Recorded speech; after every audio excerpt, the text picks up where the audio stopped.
Stay close and you will live. If the kids come over again today.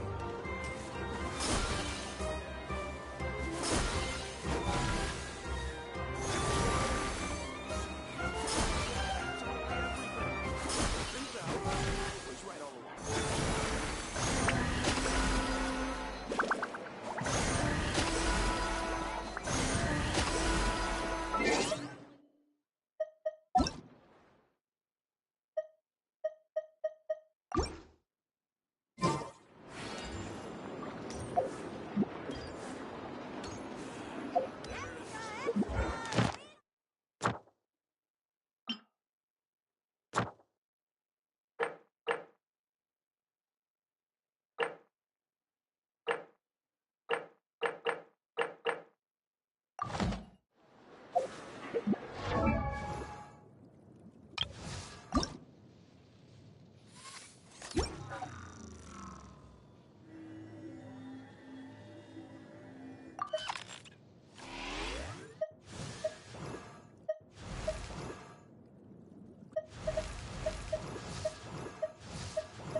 Illusion shut! Cleanup sequence initiated. You poor lost lamb. By the frost flame, a moonlit night for all.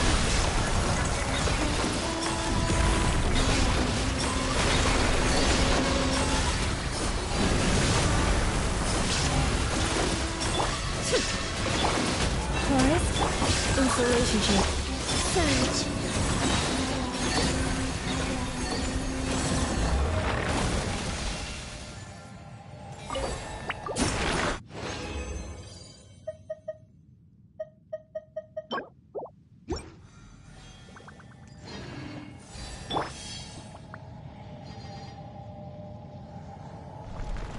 No escape! For the everlasting forest. Cleanup sequence in... Branch into salt. A new moon rises. Flame.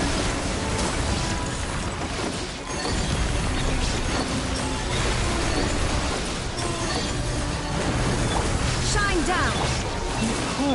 Insulation.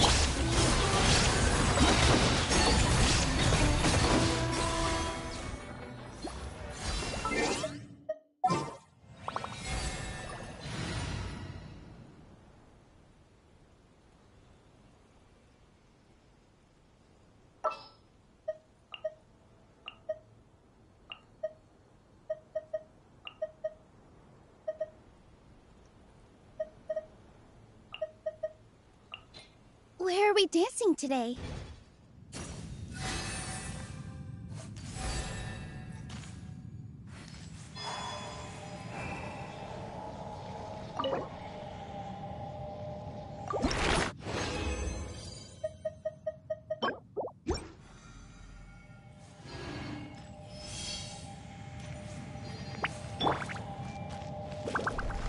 Everyone hold hands! By the frost moon of old, lush as the moon. A moonlit night for all.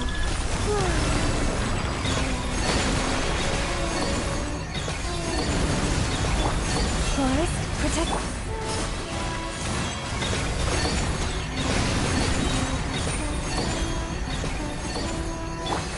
Positions. Row.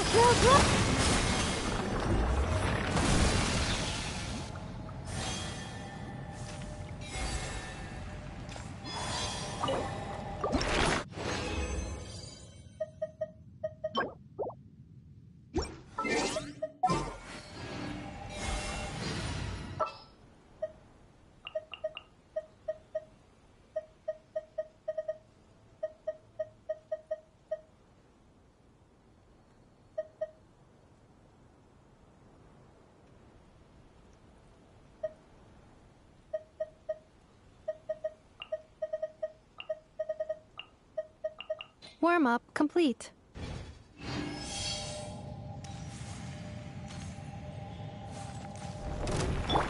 Illusion shattered! Defensive mode engaged. Flame. Minions converge.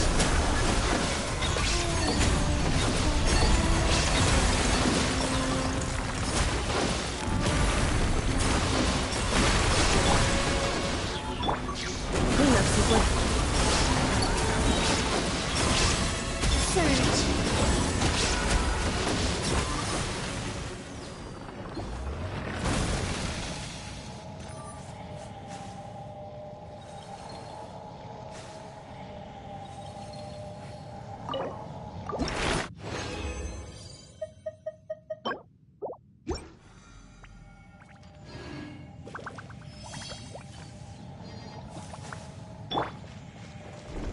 There is no escape!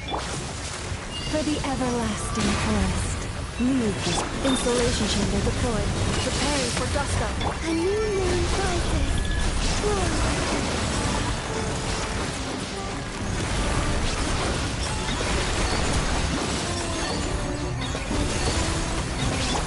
Shine down! Alright. Cleanup sequence.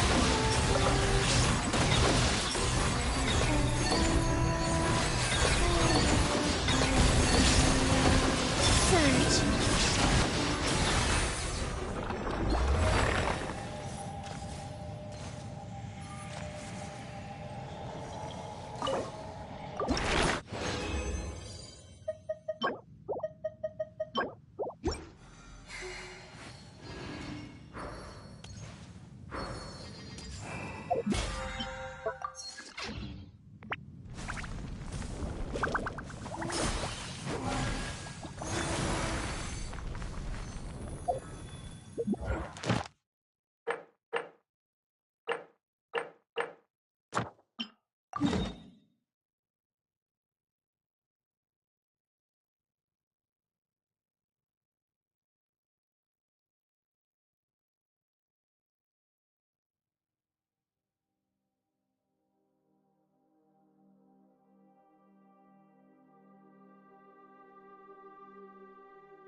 Illusion shattered!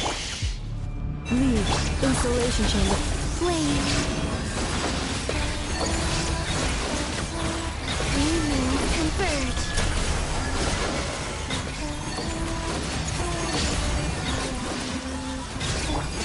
Forest. Shine down! Defensive mode. Surge.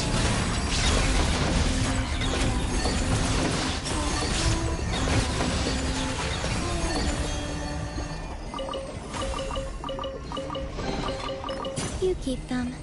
I no longer need offerings.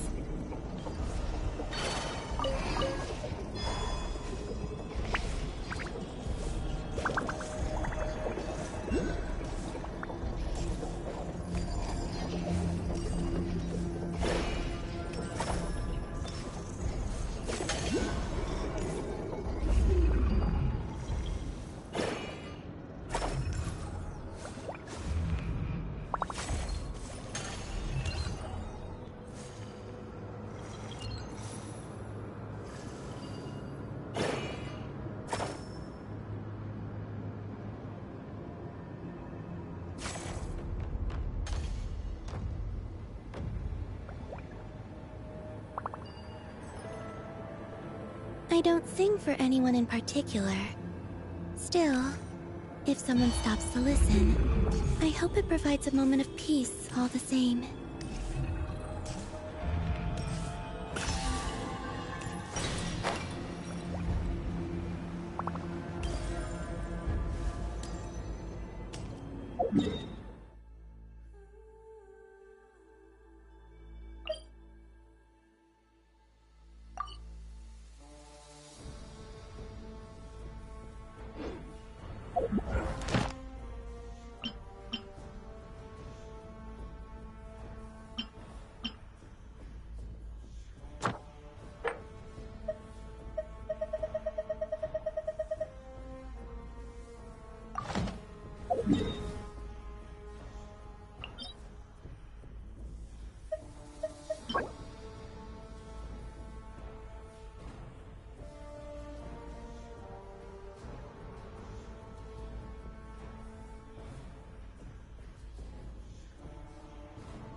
Would you like to go moon gazing?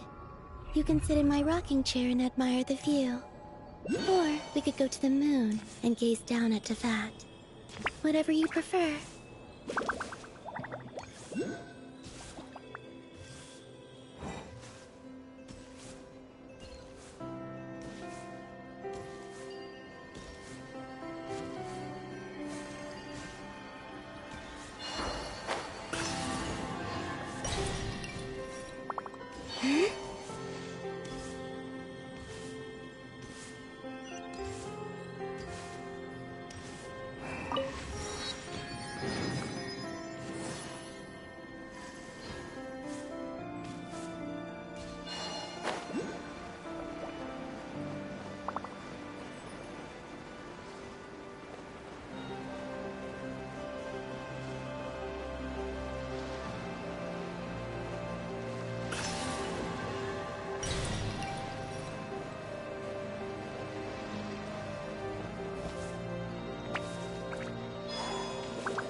the frost moon of old. Leave this insulation chamber. A moonlit night for all. Flame.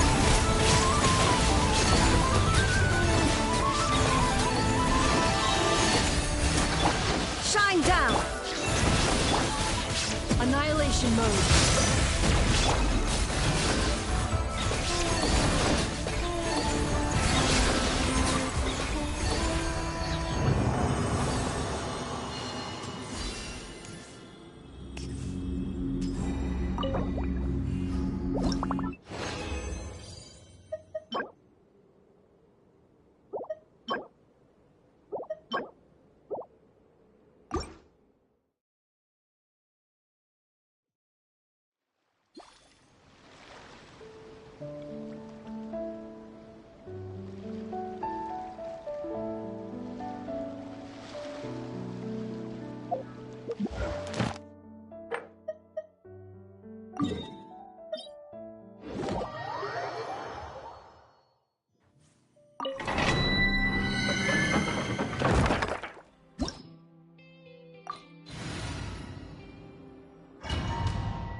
Illusion shot! For the everlasting forest. The sea! Cleanup sequence is A new moon rises.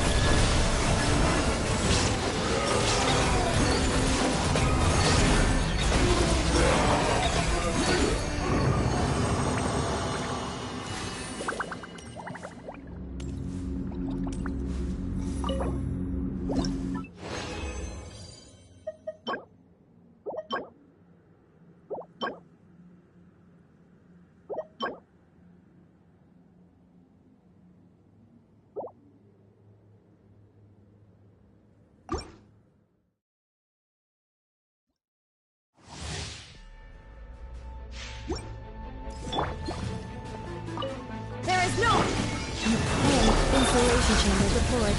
Preparing for dust up. A moonlit night for all.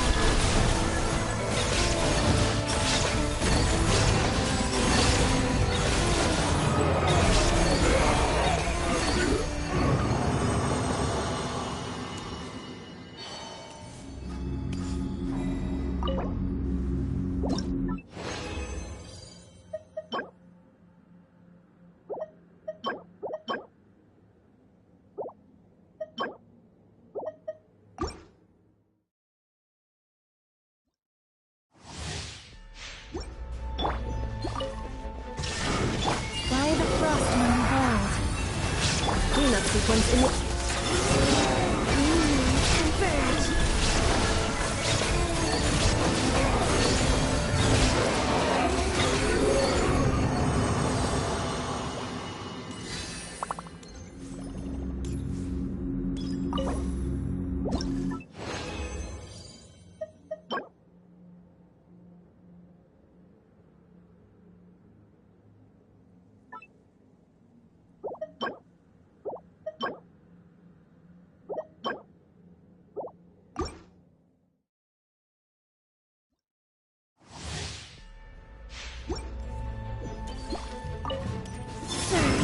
Illusion shattered!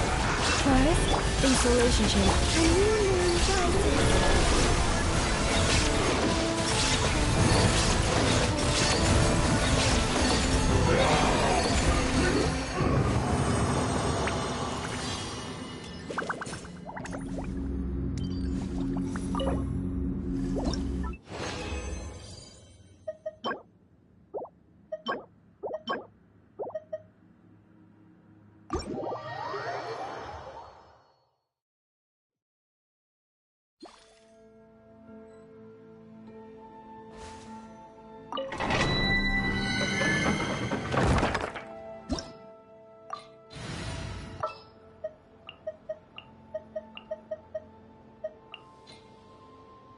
There are still so many places for us to explore.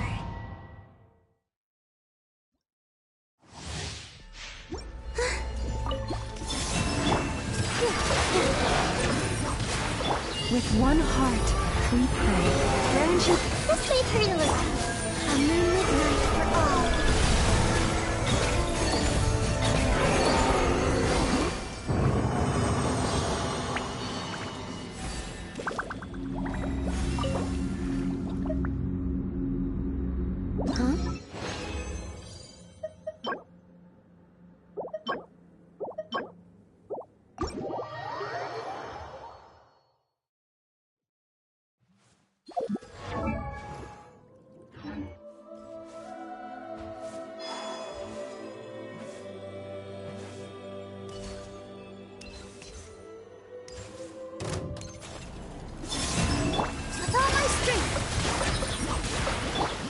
achieve this. Hey!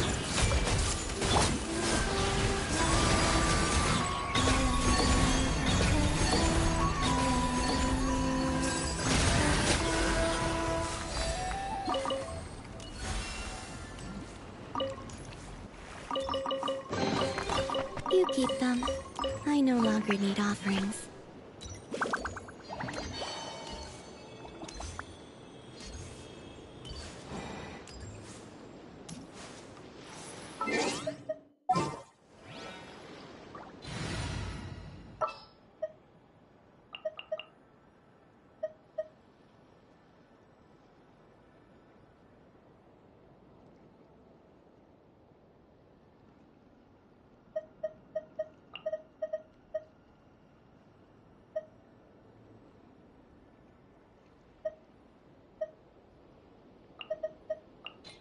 What is the situation?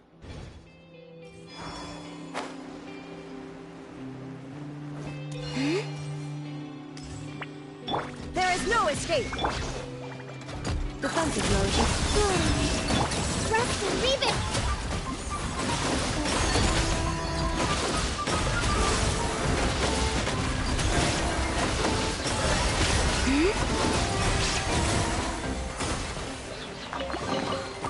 You keep them.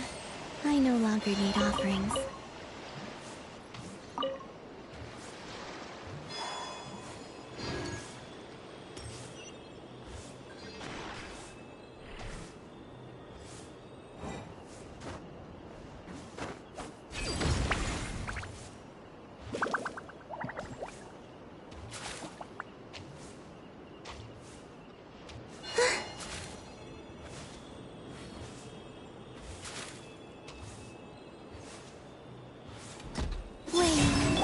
Shine down! Installation chamber. Hold the line!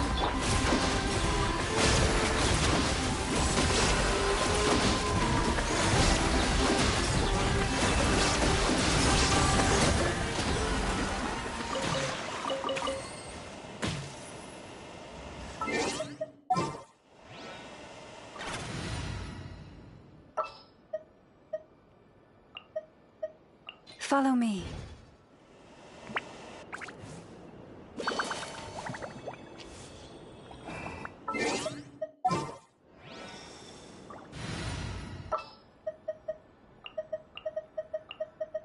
There are still so many.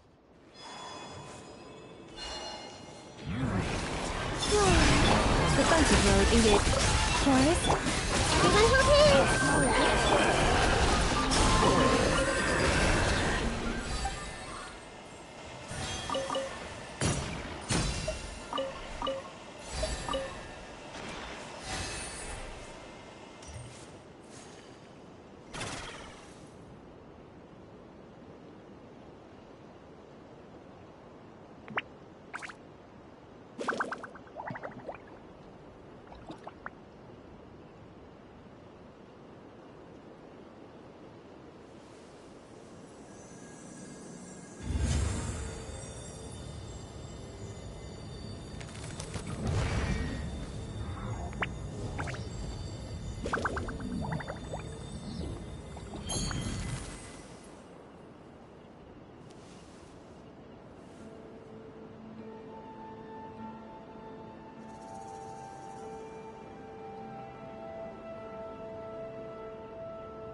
I used to take long walks in Silver Moon Hall every day. So don't worry about me. I can keep up.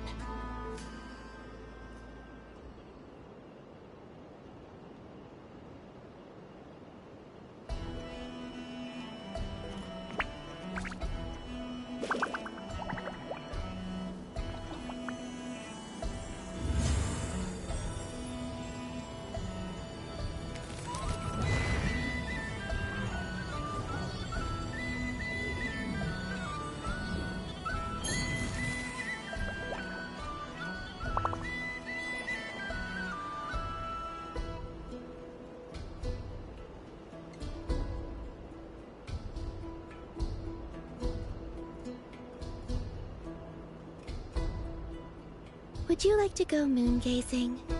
You You can sit in my rocking chair and admire the view. Or we could go to the moon and gaze down at Tefat.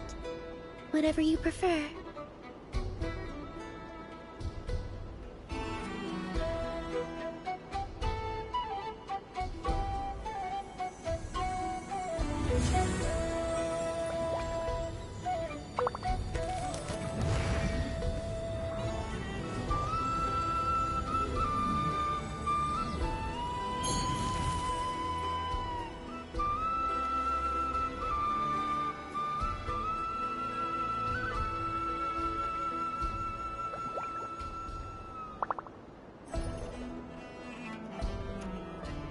I don't sing for anyone in particular.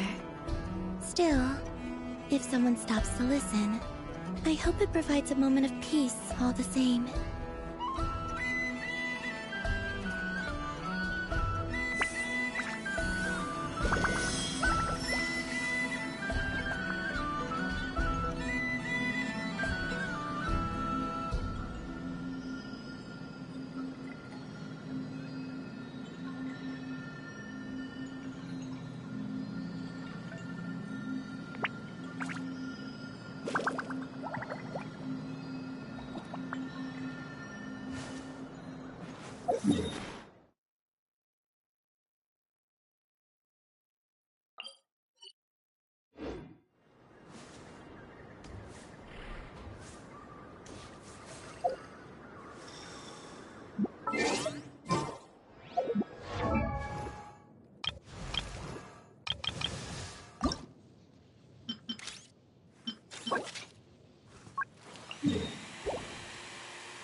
Installation chamber. Which will it be?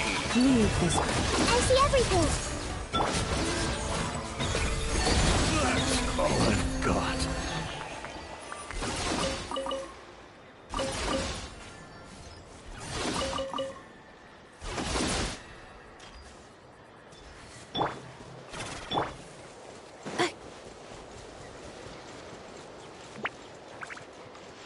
Come on! Show me your power! Everyone help me!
Cleanup sequence. Watch this! Good fight! I see everything!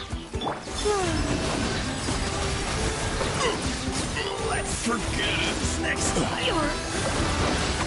You're pretty good.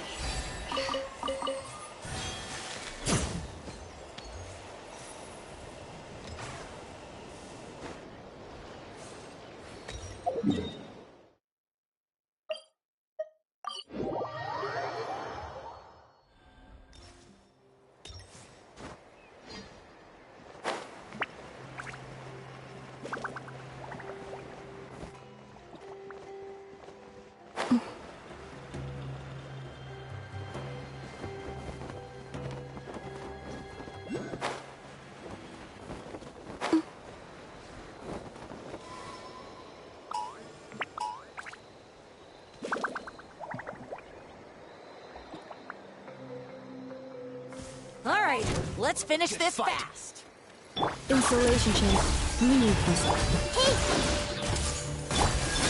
Let's finish this next time.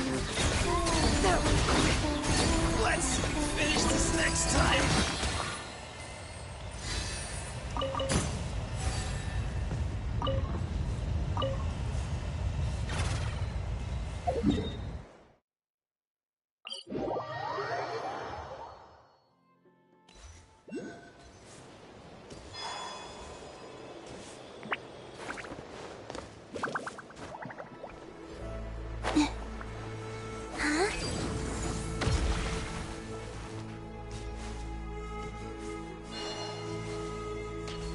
Take a deep breath and grit your teeth. First, everyone hold hands.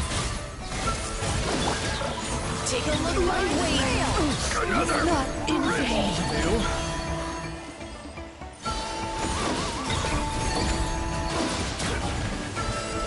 That was quick.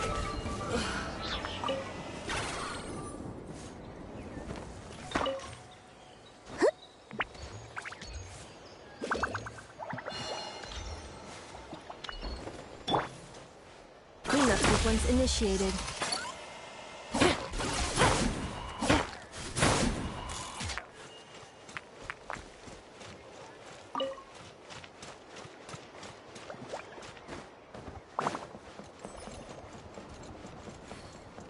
Defensive mode engaged.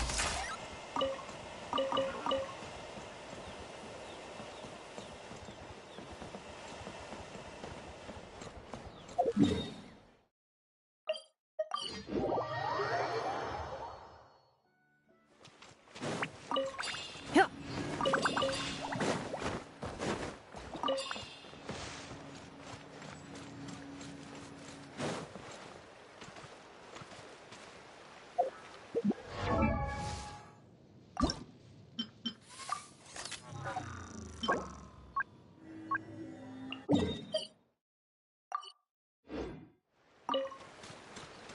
Yeah.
Let's hope you put up a good fight. Hell.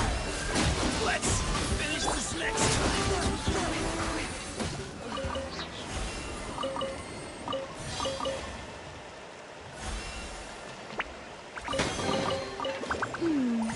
Did they run from home too?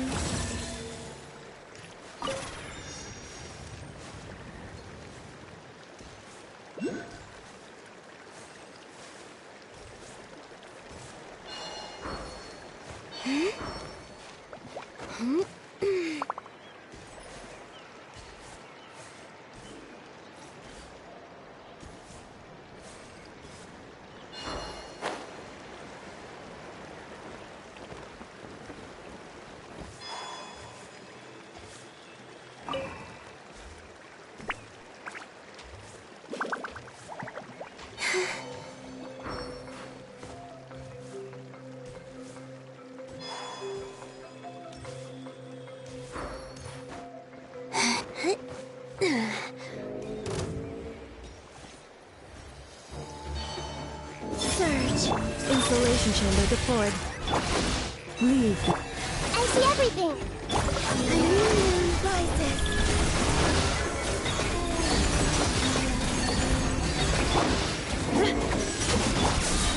Yeah, you. Yeah, defensive mode. Whoa.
Surge.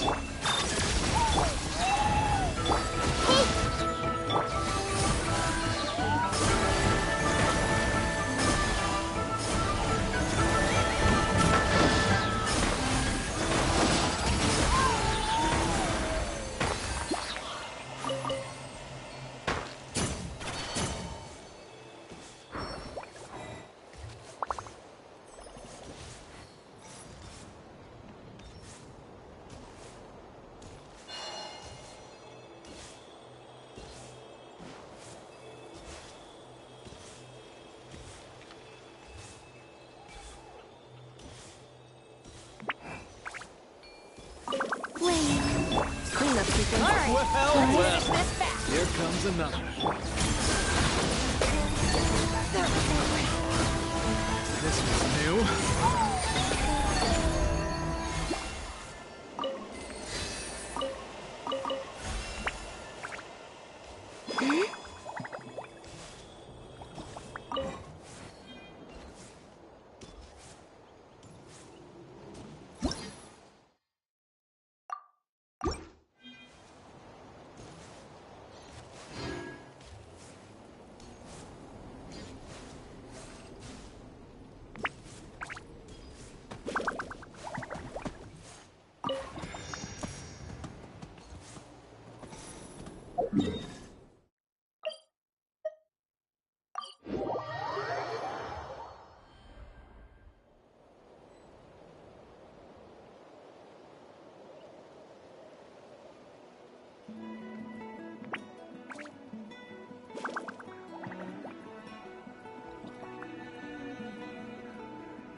All right, after you.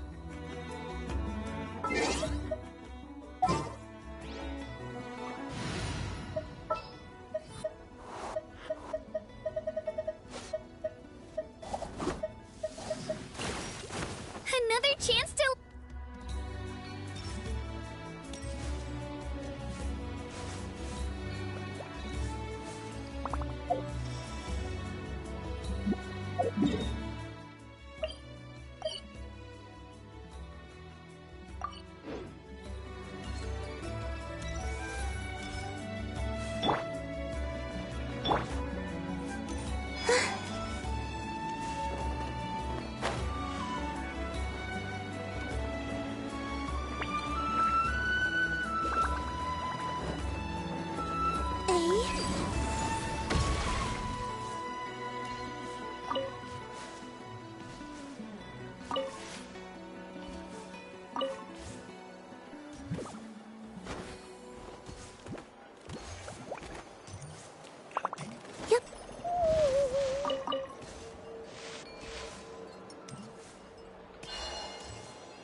Defensive mode engage.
Accelerating.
Take a deep breath and grit your teeth. Take a look behind the veil. All my weight, you is not in vain.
Defensive mode engaged. All right, let's finish this now.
Let's do this then. Boris, quick. Yes, you are. Qualified after all.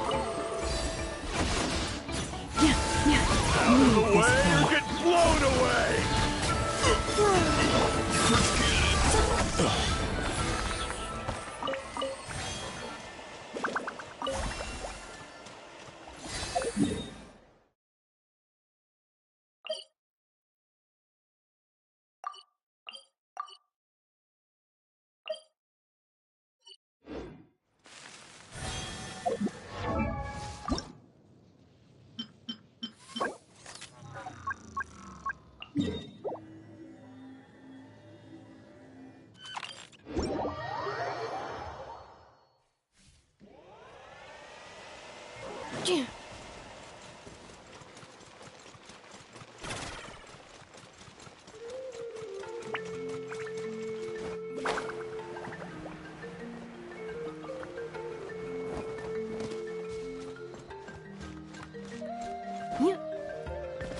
Defensive mode. How about that?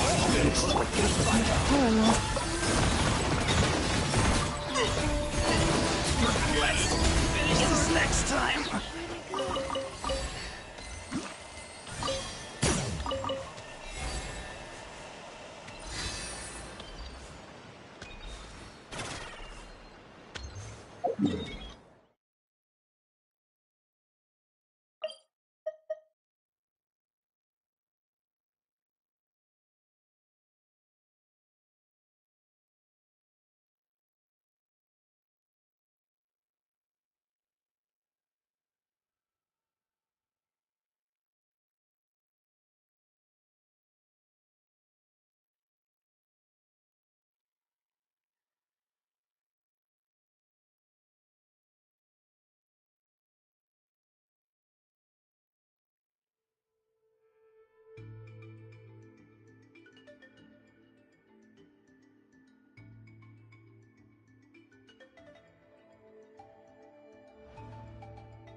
Let's hope you put up a good fight. Boris, protect us. Forget it. Let's finish this next time.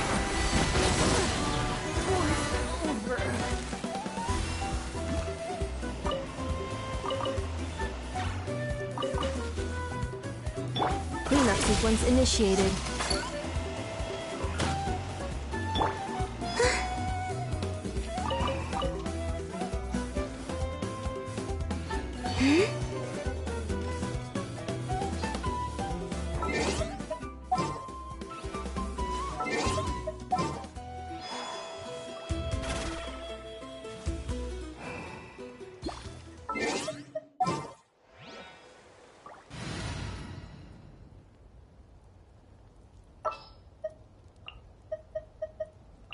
There are still so many places for us to explore.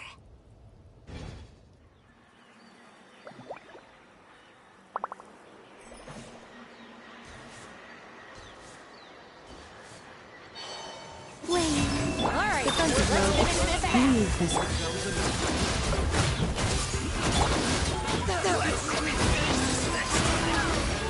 This was new.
Every day. So don't worry about me. I can keep up.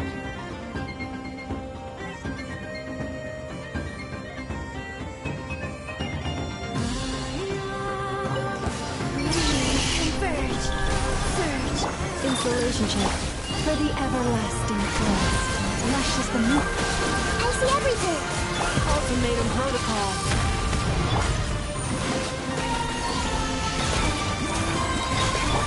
Forest.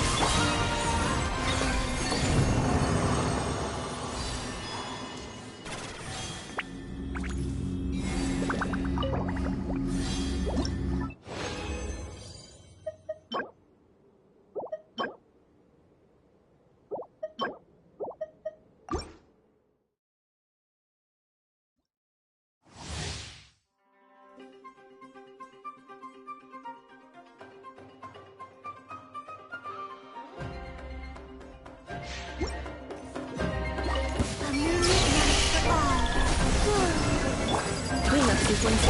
By the frost moon above. Commit to memory!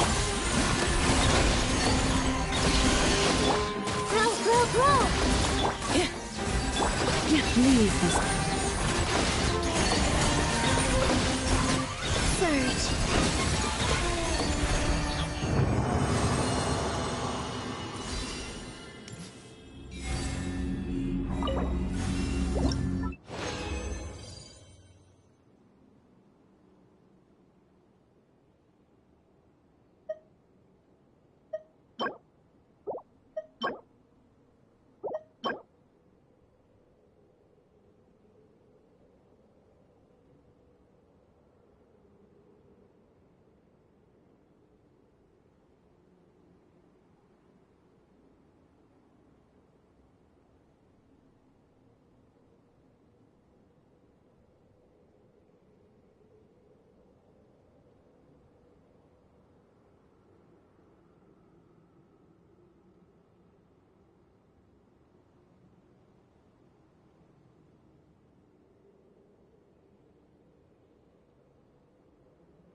Would you like to go moon gazing?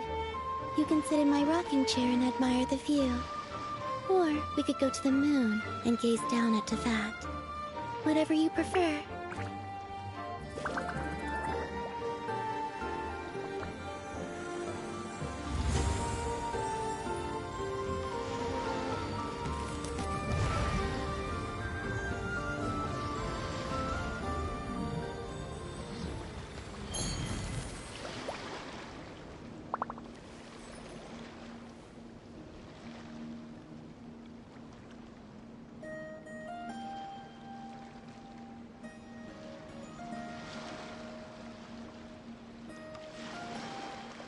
I used to take long walks in Silver Moon Hall every day, so don't worry about me. I can keep up.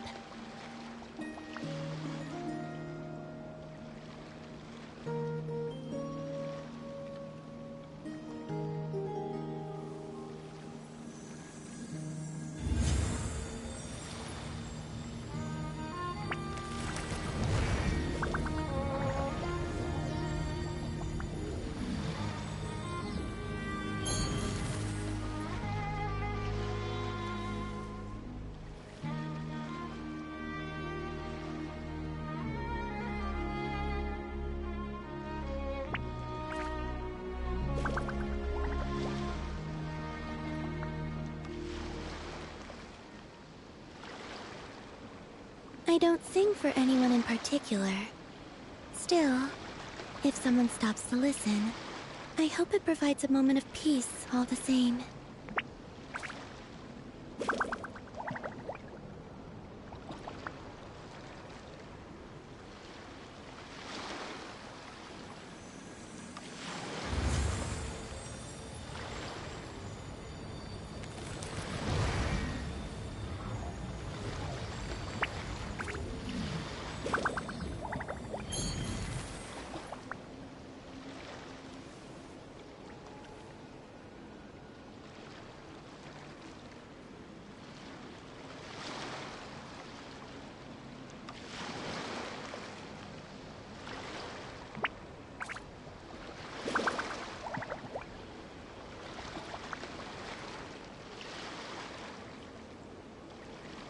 I used to take long walks in Silver Moon Hall every day, so don't worry about me.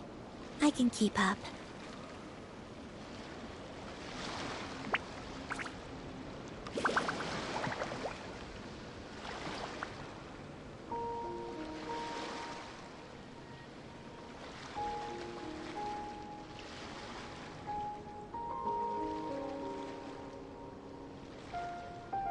I don't sing for anyone in particular.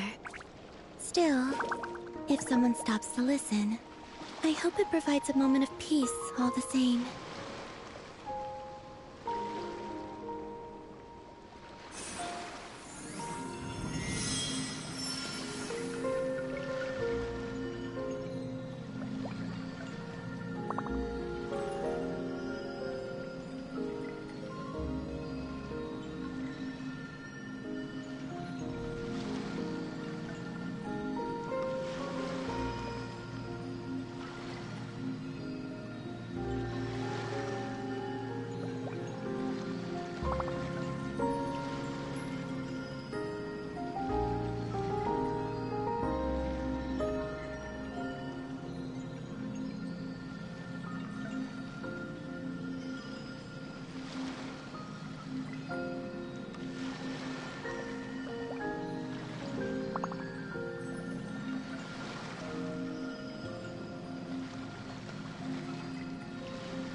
Would you like to go moon gazing?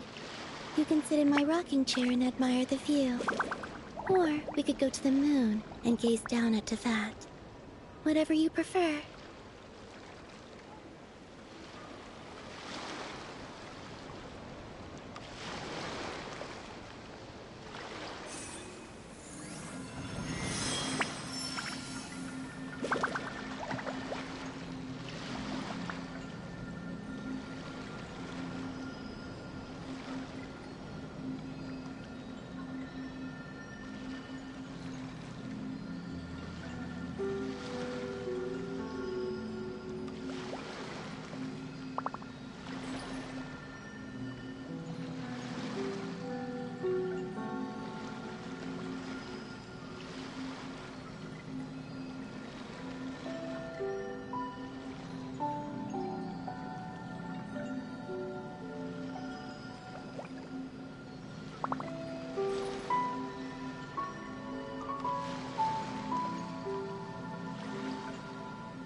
I don't sing for anyone in particular. Still, if someone stops to listen, I hope it provides a moment of peace all the same.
This should be all right, right?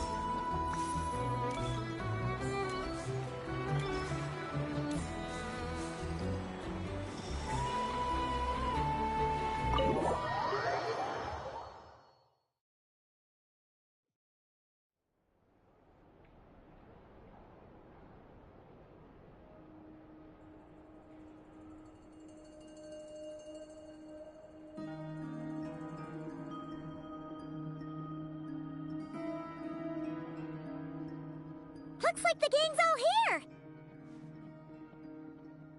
Yep, all ready. How about you two? Green and good to go?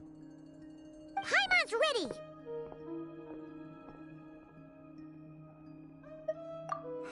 Haha, feeling nervous? Don't blame you. We're all a little out of our depth with this one. Okay, so, some time ago, Columbina was ambushed by the Doctor. It all happened pretty fast, and the last thing you saw was her vanishing into the moon's reflection. Yes, though at the time, all that the rest of us saw was the doctor using some kind of power. The next moment, Columbina had disappeared, and you were falling into the sea. We have to get Columbina back. And whatever the doctor's plan is in seizing the Three Moons Authority, we have to stop him before he succeeds. The Frost Moon Scions consider it our duty to rescue the Moon Goddess. I wasn't expecting so many others to come to our aid. So I want you to know that you have our utmost gratitude. Great. Well, first things first. Wait. Someone's here. We heard your footsteps. Although... You've been here for a while now. I take it you followed the Traveler, but I don't sense any ill intent in you. Come on.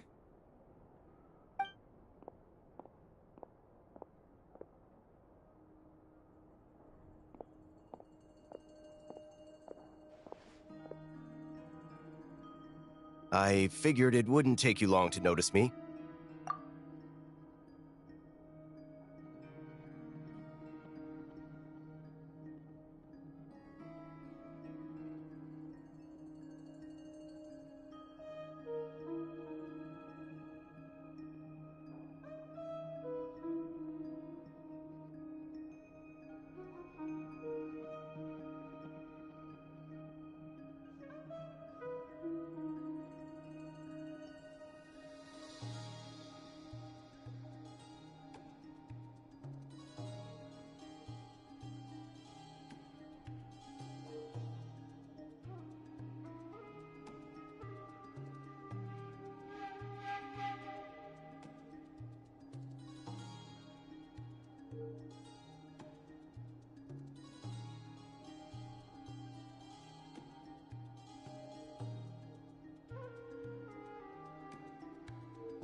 I come bearing news from my lady, the knave.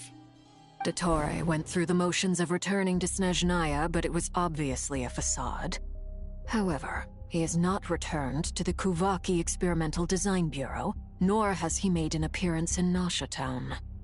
Well, in that case, he'll be in his lab way up north. I always wondered why he applied for his own private pad.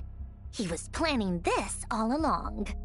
Tell them that Sandrone and I will go on ahead. If they still intend to pursue this matter, they should meet us at the research center in the northern tip of Nodcry. Nice of Columbina's two best friends to think of us. We appreciate the heads up. Our sincere thanks to the Fatui for your aid. Lady Damselette may have left our organization, but at least some of her colleagues remain genuinely concerned for her well-being. Not to mention that the doctor's increasingly cryptic conduct gives us great cause for alarm. We have crossed swords many times before, but it's not personal. We're just on different sides. We don't lack humanity. And so, as fellow friends of Lady Damselette, it's only right that you should be in the know about this. Arlecchino's situational awareness has saved us a lot of trouble. I'll leave the map here with you. If you do decide to head to the research center, please proceed with caution. And remember, at least while you're in Nodcry, Lady Arlecchino's subordinates are your comrades if you want them to be.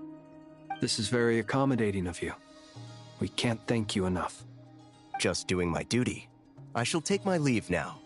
If you need us, you'll find us at the Experimental Design Bureau.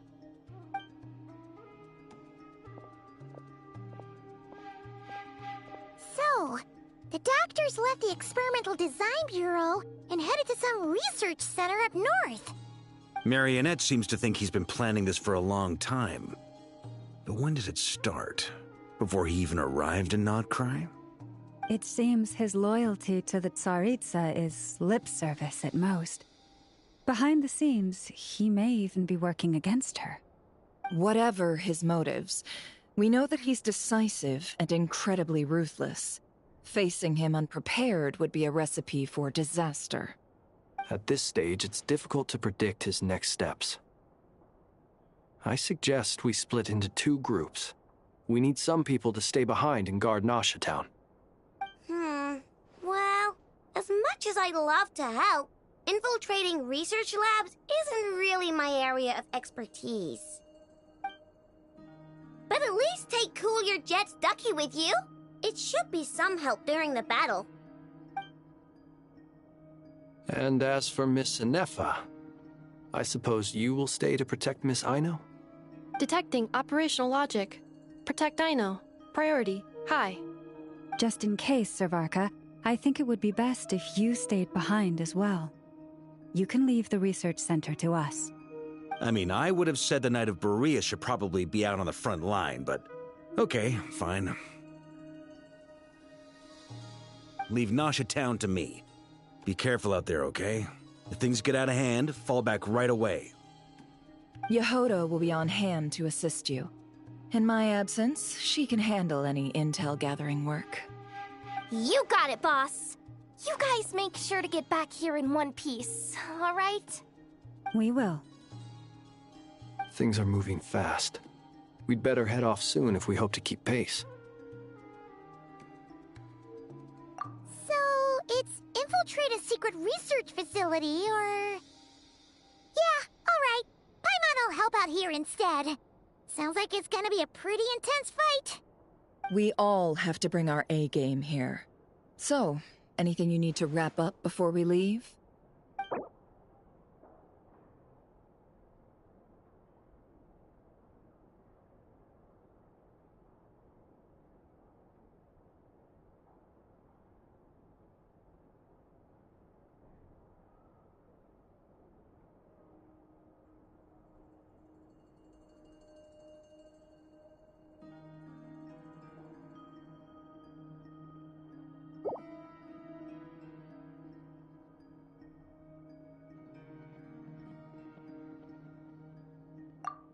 You'd better get going. Very well.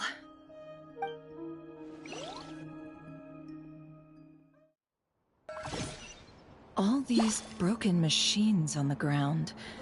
Someone got here before us. Could it be Arlecchino and Sandrone?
I used to take long walks in Silver Moon Hall every day, so don't worry about me.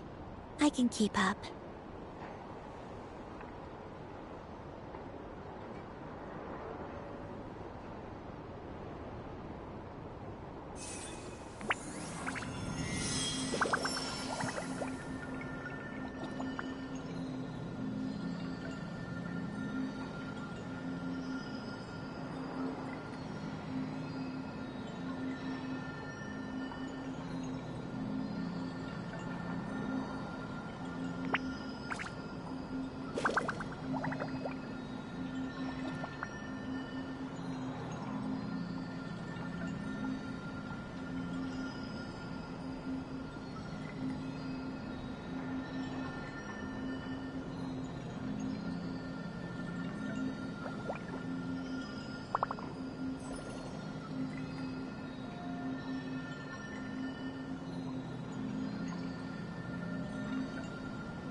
Would you like to go moon gazing?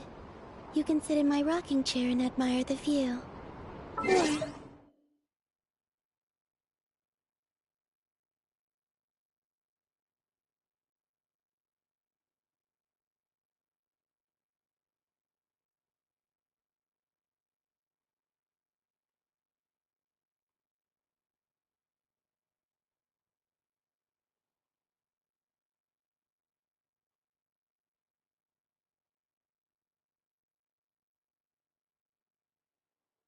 Or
go to the moon and gaze down at Tefat. Whatever you prefer.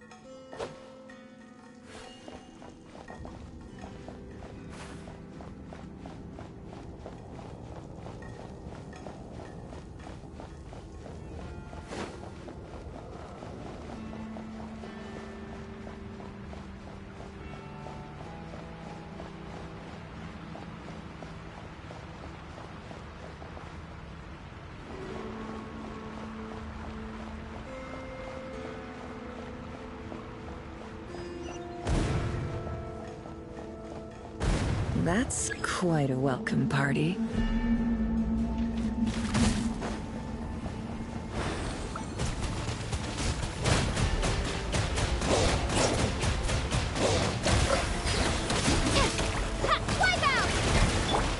Horace, it all adds up.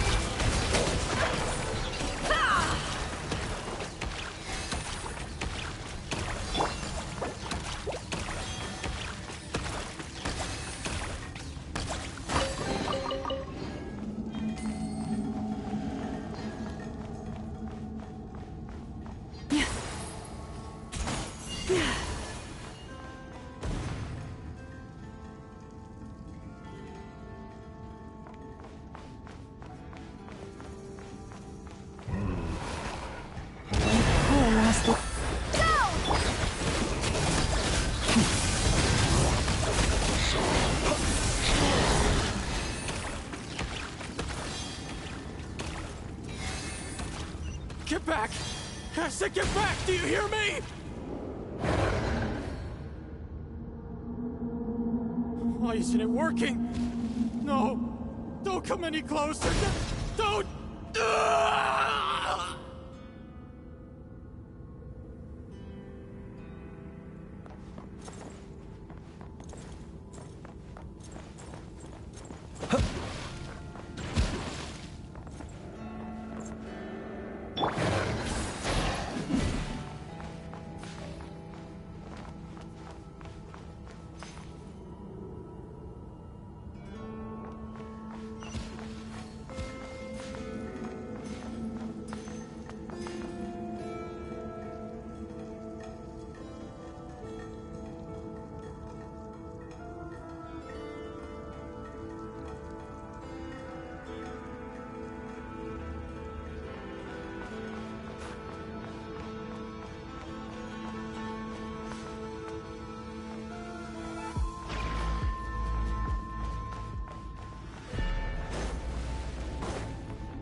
For the everlasting forest, receive my blessing. Be silent.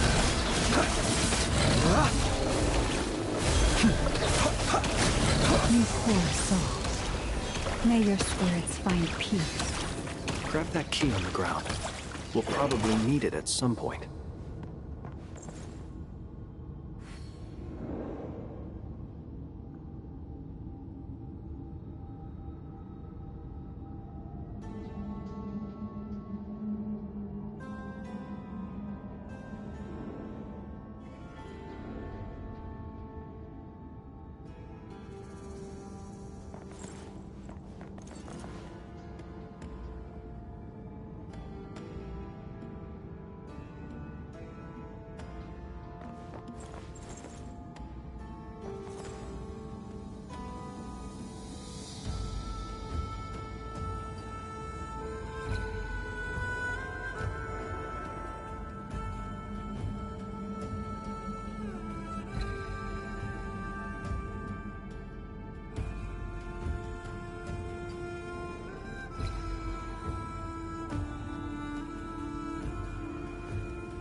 There's no way through.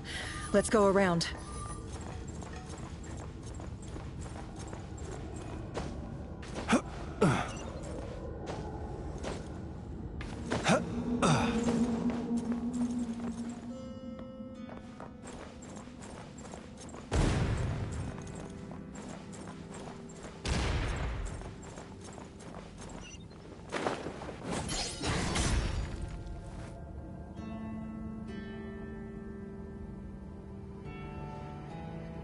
What the? Trespassers? Here? What's wrong with you people?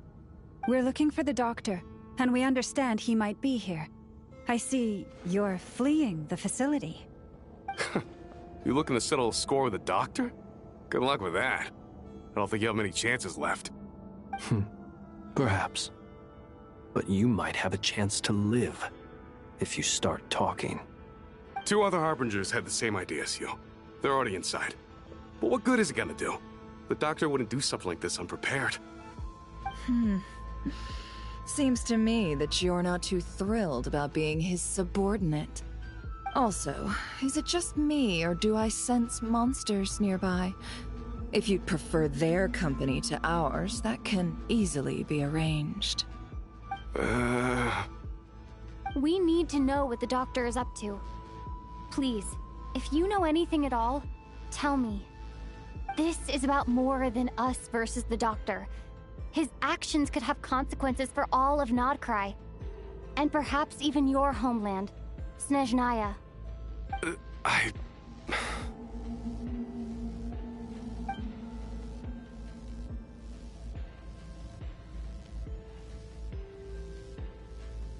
He's building something. Ambitious doesn't even begin to describe it. Feels like this could be the big one. God knows how long he's been planning it. A while back, he told us he'd be returning to Snezhnaya. We weren't expecting him back so soon. This time he brought some gemstones with him, or something. 2 of them. The moon marrow spheres. He stole them from their rightful owner, Columbina. Oh, Lady Damselet? Last I heard, she left the Fatui. Before she went, she told us she'd finished what Her Majesty asked of her, and wished to focus on some personal matters.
I remember thinking that leaving us might not be the best choice. I mean, I always looked up to the captain the most, and... Back when this all started, the higher-ups dispatched 3 units to Nodcry to execute their plan. They were led by the Doctor, Marionette, and the Damselet, respectively. I was a part of the Damselet's unit to begin with. She never really interacted with us much. In fact, she seemed sort of detached from everything. Not because she was distracted, just felt like she was indifferent to the world around her. Like she had no stake in anything that happened. She always seemed like she was staring off into the distance. Thank you. Almost as if she didn't see anything Sorry, worth I'm living for just in now the present, seeing your comments. so she had to look further afield. I don't That's right. know what language you're She always typing used in, to stare though. up at the sky. The doctor used to stand nearby and watch her. Apparently they got along well at first, but somewhere along the way, she grew wary of him.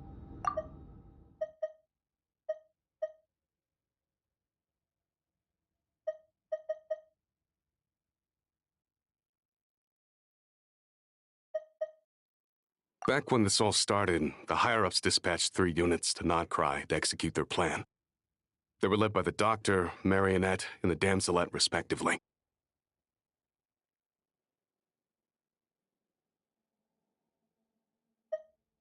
I was a part of the Damselette's unit to begin with. She never really interacted with us much. In fact, she seemed sort of detached from everything. Not because she was distracted, just felt like she was indifferent to the world around her. Like she had no stake in anything that happened. She always seemed like she was staring off into the distance. Almost as if she didn't see anything worth living for in the present, so she had to look further afield. That's right. She always used to stare up at the sky.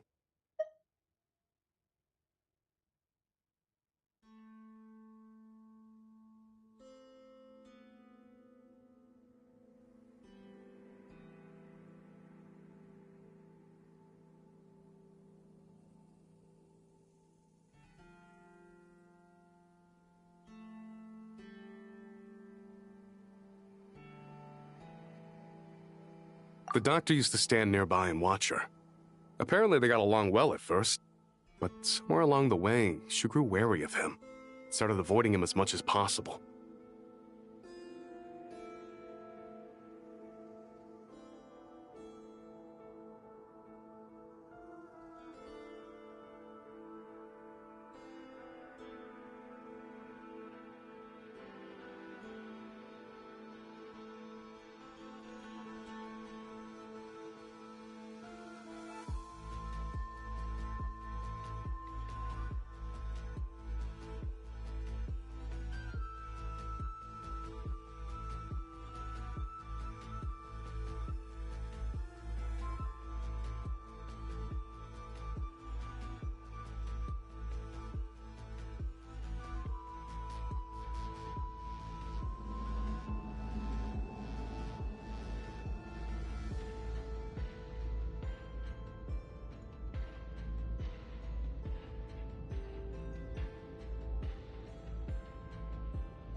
After she left, everyone in our unit merged with the Doctor's.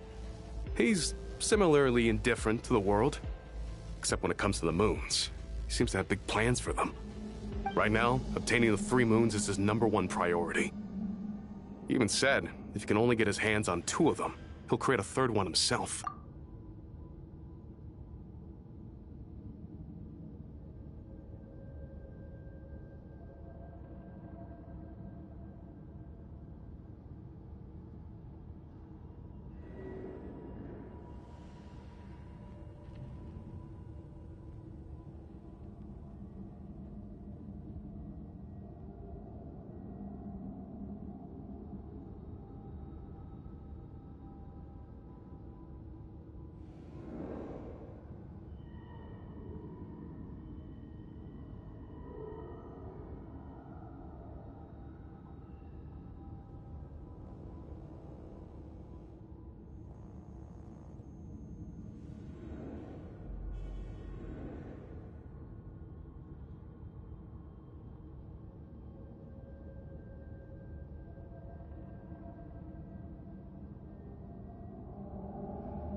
how would he create an artificial moon marrow? Maybe the knowledge he gained from the Hyperborean phantoms has something to do with it. Thank you for cooperating. We appreciate the level of detail. I get the sense that you'd serve under Columbina again if you had the chance. Would that be fair? No, she's no longer a Harbinger. As a member of the Fatui, my loyalty will always belong to the Tsaritsa. I'm only telling you all this because I don't completely trust the Doctor. His actions do not align with the goals that first brought us to Nodcry. I understand. We'll do everything within our power to stop him. The Knaves unit is based at the Kuvaki Experimental Design Bureau. Maybe you can seek refuge with them. Well, now we know what's going on here. Artificial moon marrow. He's likely well on the way to completing it. Dottore's technological capabilities are far more advanced than I thought.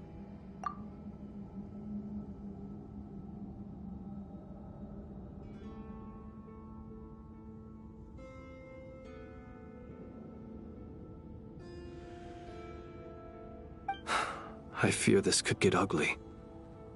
Everyone, prepare yourselves.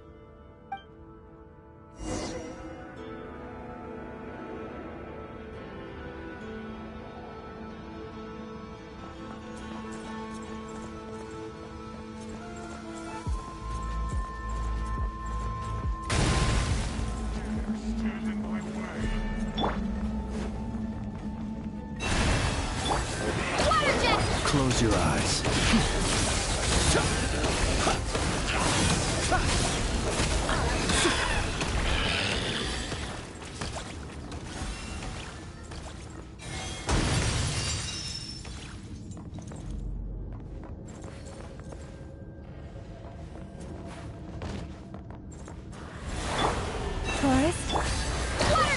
Be silent.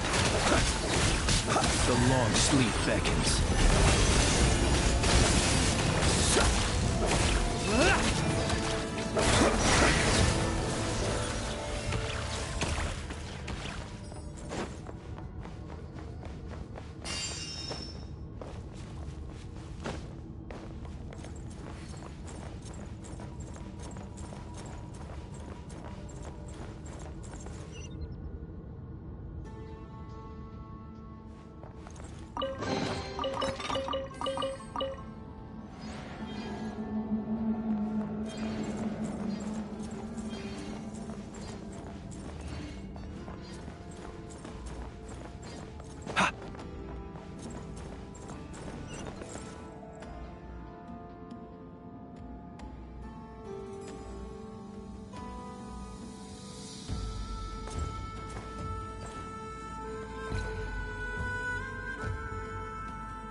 Welcome, one and all.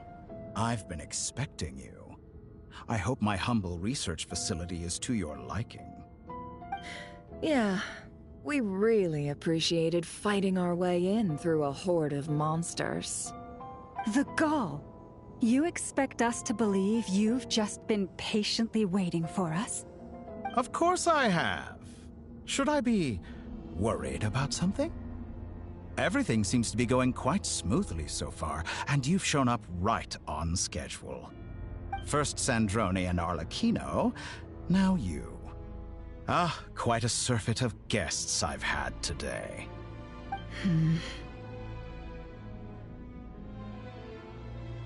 If you were looking for them, I should probably mention that Arlecchino disappeared as soon as she entered the facility. As for Sandrone, why, she stood right here only moments ago demanding answers from me at the top of her voice. Hardly out of character. She never was one for basic courtesy.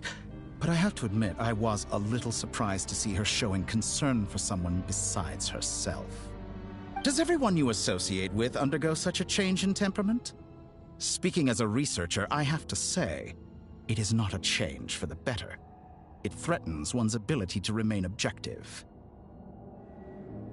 Well, since you ask... So you've got your hands on the moon marrow, and now you're claiming godhood. Don't you think that's a bit of a stretch, Dottore? I must protest what you are insinuating with that phrase, claiming godhood. I am not claiming anything. I am stating a fact. You're a researcher. I'm sure you appreciate the distinction between the two. Huh? Wait, you really think you're all that? You'll excuse me if I'm not being a polite little lady for you. We're colleagues. We both know what kind of person you are. By the same token, I knew you'd respond along those lines. You and I both understand that facts speak louder than words. To that end, I've had my people send you a small gift. It should go some way toward helping you understand my present position. What gift?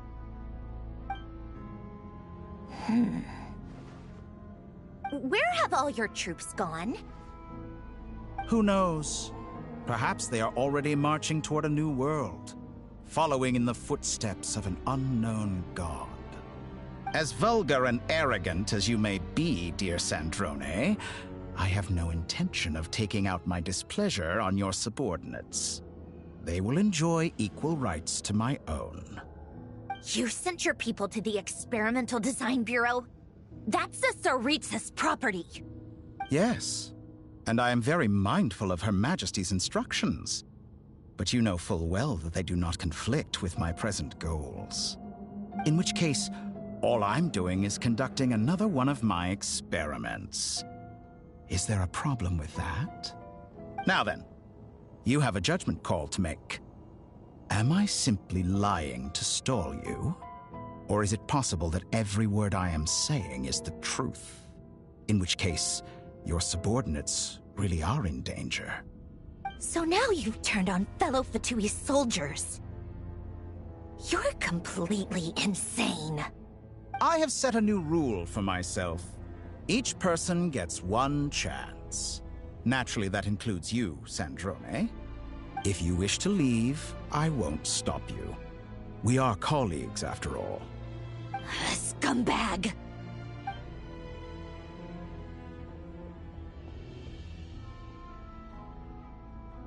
Still, I hadn't counted on Sandrone sparing any thought for the people of this world. Shame. I always found her self-centeredness to be one of her few better qualities. How can she ever hope to achieve greatness when she's so obsessed with protecting her little design bureau? It's more than a little disingenuous to speak of achieving greatness while taking hostages. Or does honor no longer mean anything to you? Honor? I have the marrow of 2 moons in my possession and will soon complete the construction of a 3rd. I will be the god of a new world. And you speak to me of honor? How charmingly naive. Those are sacred relics. You do not deserve them. In my view, many in this world do not deserve to be alive. And yet, I mercifully permit them to go on living, do I not? You'll come to regret your actions. Will I now? Let's see if you can make me.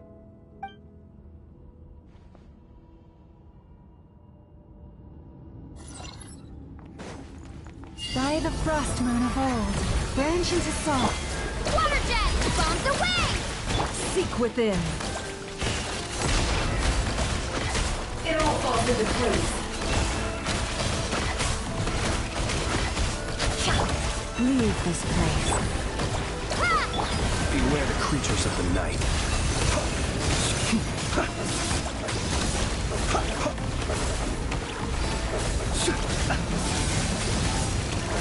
Target acquired. With one heart, we pray. Receive my The mystery unravels. Arlecchino. Thanks for the assistance. Arlecchino. Let's see you as an ally. What a farce. You're clearly here to destroy my research, not me. I say your research is more valuable than your life. Am I wrong?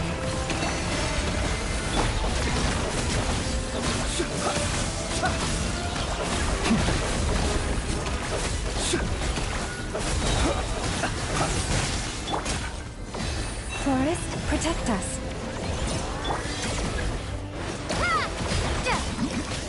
Be silent.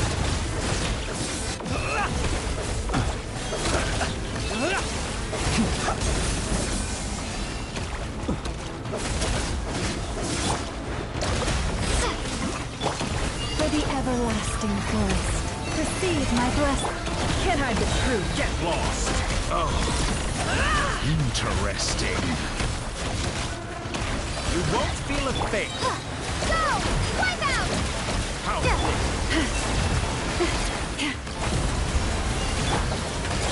The night cometh.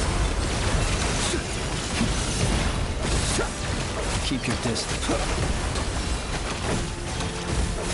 Close your eyes. By the frost moon of old. The deception ends here. It all adds up. Let's see what you're made of. Playtime's over. The real experiment begins. Katara is too powerful with the artificial moon map in his arsenal. Fighting him is futile. Quickly! How's this?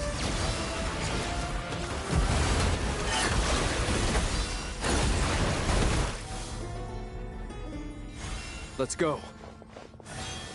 I've always thought it is wiser to flee than surrender.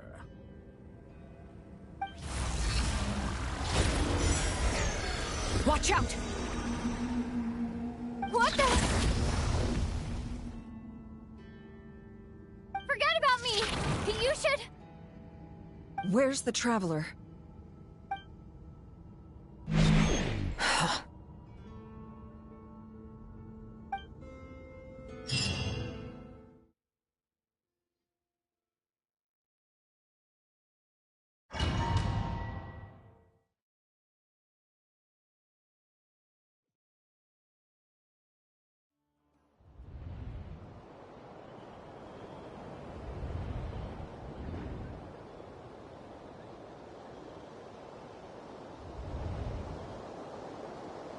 What just happened?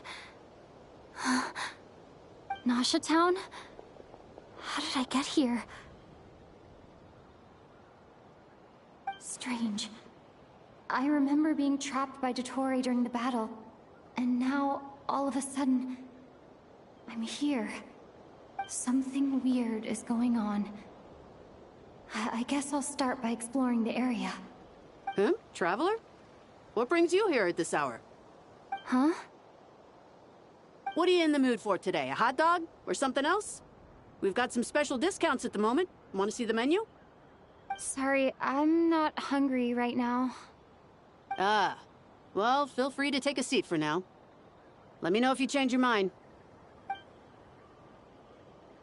Everyone seems to be acting normal. Am I just overthinking? Oh, darling, look who it is. One of our regular customers. Get the travelers something to eat, would you, dear? Wait. Why is he talking like that? Well, I'd love to, but can't serve a customer unless they order something. Anyway, I take it your business is wrapped up? Yes, thankfully. It was a long trip, and it's left me feeling pretty exhausted. But the upshot is, I won't have to leave again for a good while. We can have some quality time to ourselves. Wait. These two are a couple? I see some kids around too. I didn't know they had a family. Hey there! I haven't seen you in ages! What's keeping you so busy? I've been looking forward to playing with you again.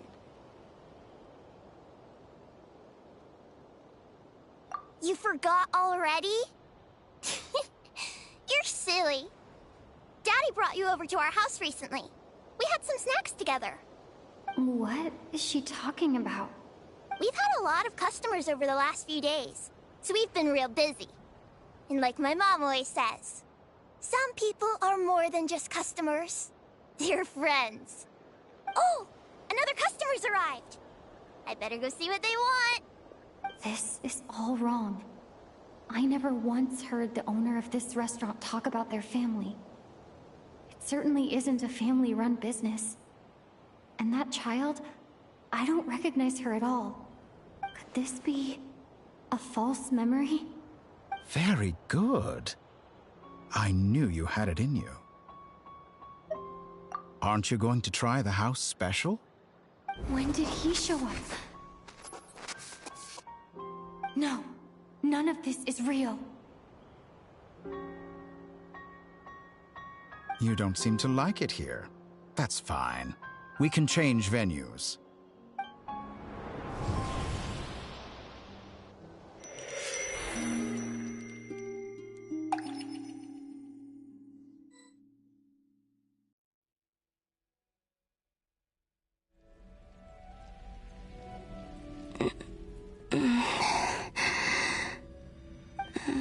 I'm still alive.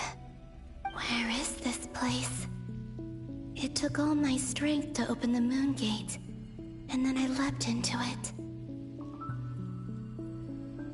So this is the moon's reflection? The mysterious realm beyond the gate?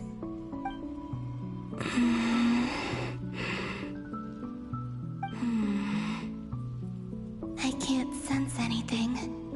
I guess I could try opening the gate once more.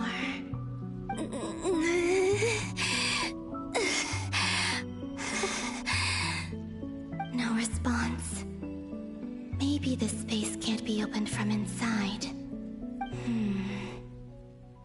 If this was the space that killed both Revier and his lover, then why am I unscathed?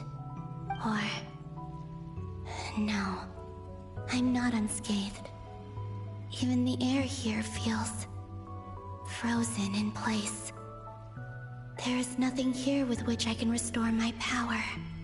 I should conserve my strength and proceed with caution.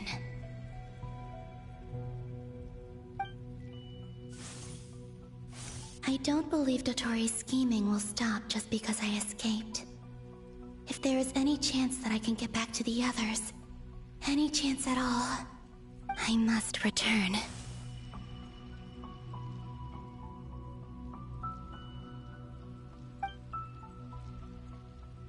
Emptiness.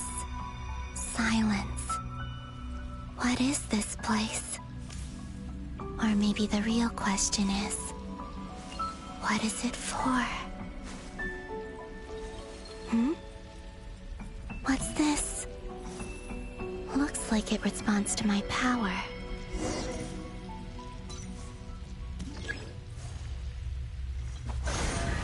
Golden.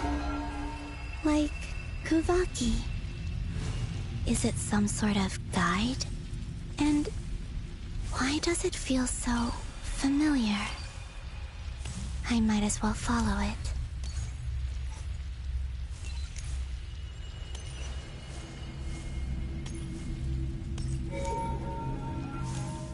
Where does this lead? Could it be the exit?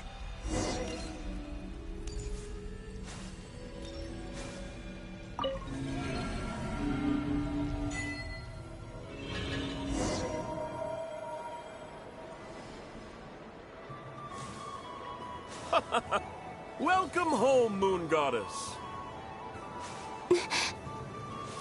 Is this Nasha Town?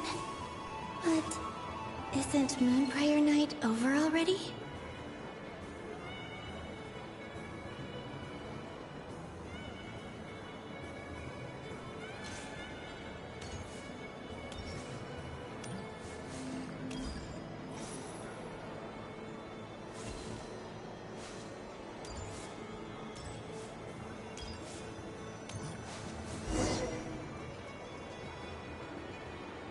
Goodbye for now, Columbina. I hope you have a wonderful night. I will. Everyone else. And me? Are these my memories?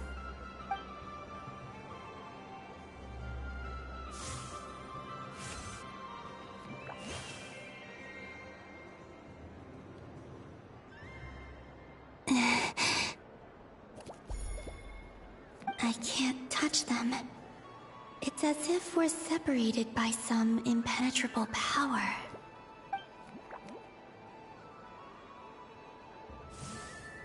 Over here! Over here!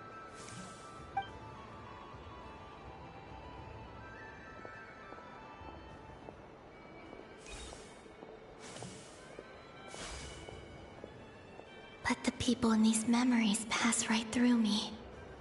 Just like when I disappeared. If only I had known what would come to pass after that. Even so, I should still take a look around. Just being back here. It gives me the strength to keep going.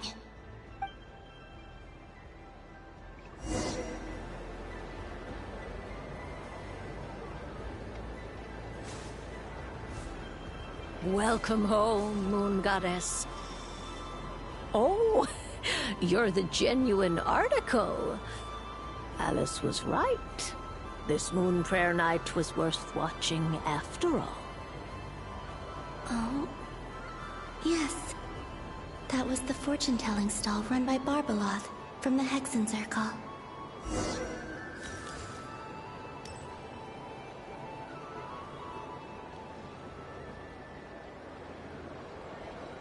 Please, draw the first lunar arcana. This represents destiny and is the foundation for the divination as a whole.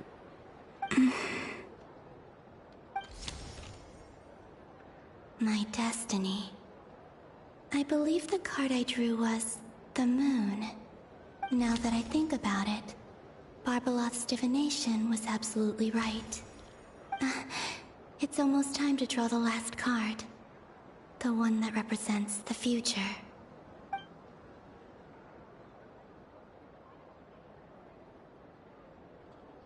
That was the card that popped out on its own.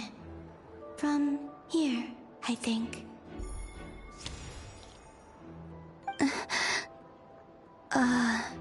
Kuvaki Pulse? What?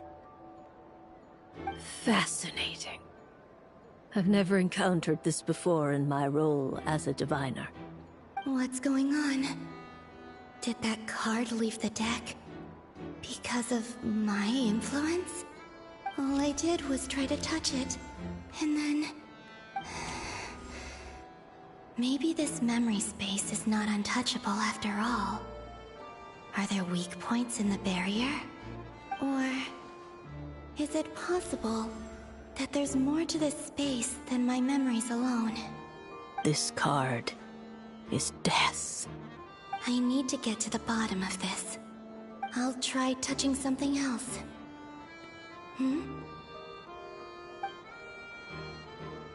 Is this... the wind? No, it's gravity. It's pulling me outwards. No, Traveler!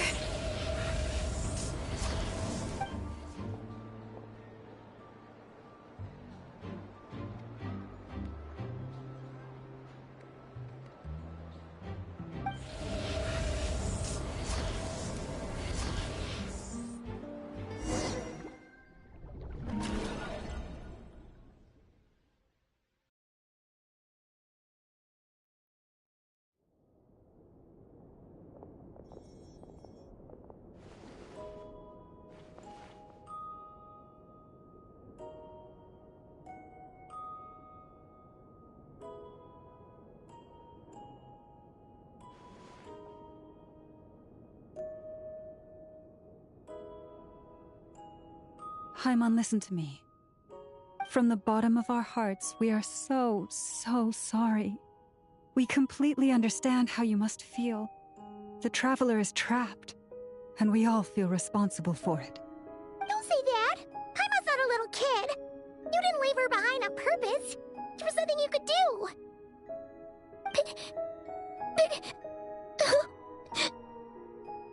She's all alone in there!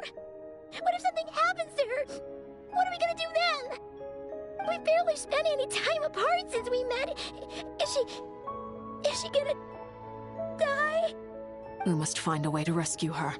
We were all involved in the operation where she was captured, and we do not abandon our comrades. That being said, it won't be easy. Through conversation with the others on our return, we've arrived at a basic idea of what we're up against. Dottore's lab has clearly been in operation for a lot longer than we realized. We found many monster samples stored there. In all likelihood, they were materials he used to research his latest technology.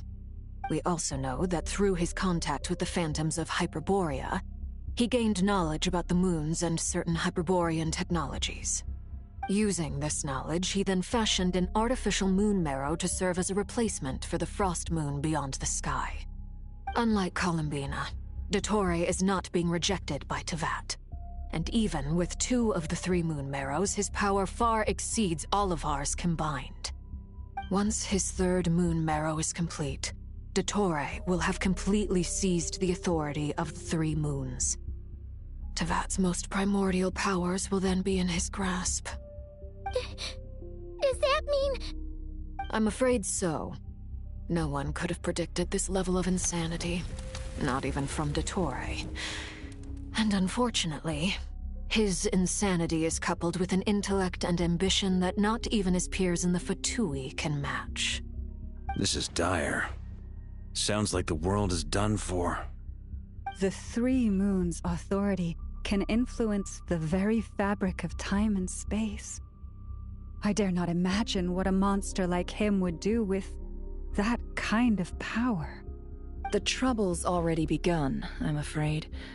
On our way back, we discovered that part of Nodcry is being enveloped by an unknown energy. We cannot ascertain what is happening inside. I'm convinced this is Dottore's doing. Not that there's any way to prove it. The issue is, we have no idea what his intentions are. The only thing more frustrating than facing down evil is knowing that it will surely come, but not knowing when. The Doctor is guilty of numerous crimes at Mondstadt as well. One of our knights, well, former knights, his father was murdered by Dottore. His ideology and methodology are a danger to everything in his path, from individuals to entire nations. He does not feel guilt, even when he acts against his own people. He doesn't see them as his own people, that's why. People like him see everyone else as beneath them.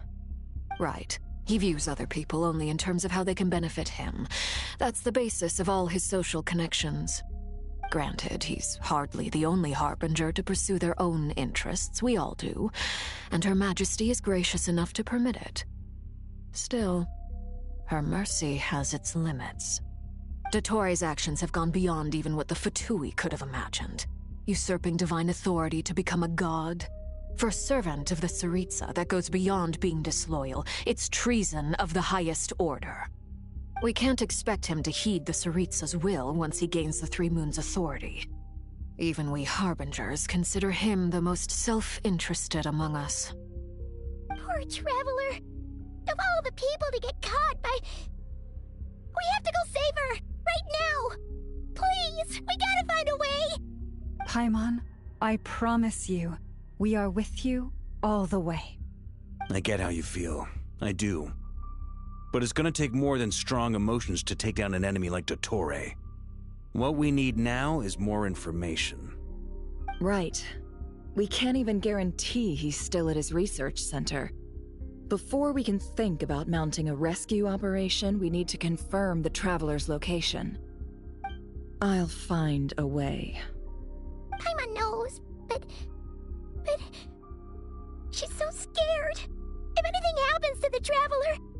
She might be the strongest person Paimon knows, but she's still human. She feels pain and bleeds just like anyone else. Then think things through before you stick your neck out. Unless you want to lose your head. Sandrone. Miss Sandrone, you're okay? Put the stuff over there, and be gentle with it. Am I okay? As you can see, I've had to move my whole livelihood out of the Experimental Design Bureau. It's been swallowed up by Dottoro's energy field. If I'd left it any longer, I probably would have gotten stuck there. Ugh, Dottore always goes a little loco when he finds a shiny new toy. Not that he'd ever admit that. But this time, he's gone full psycho.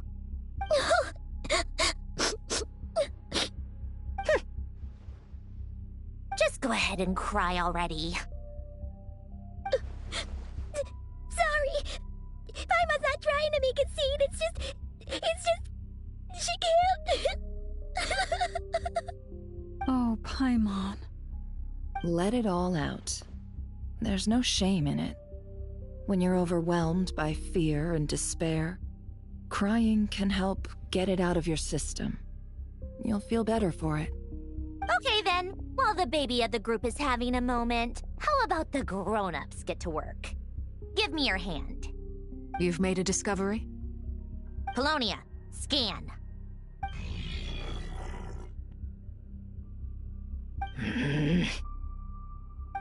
You, hand, now. Oh, I thought you'd never ask, my lady.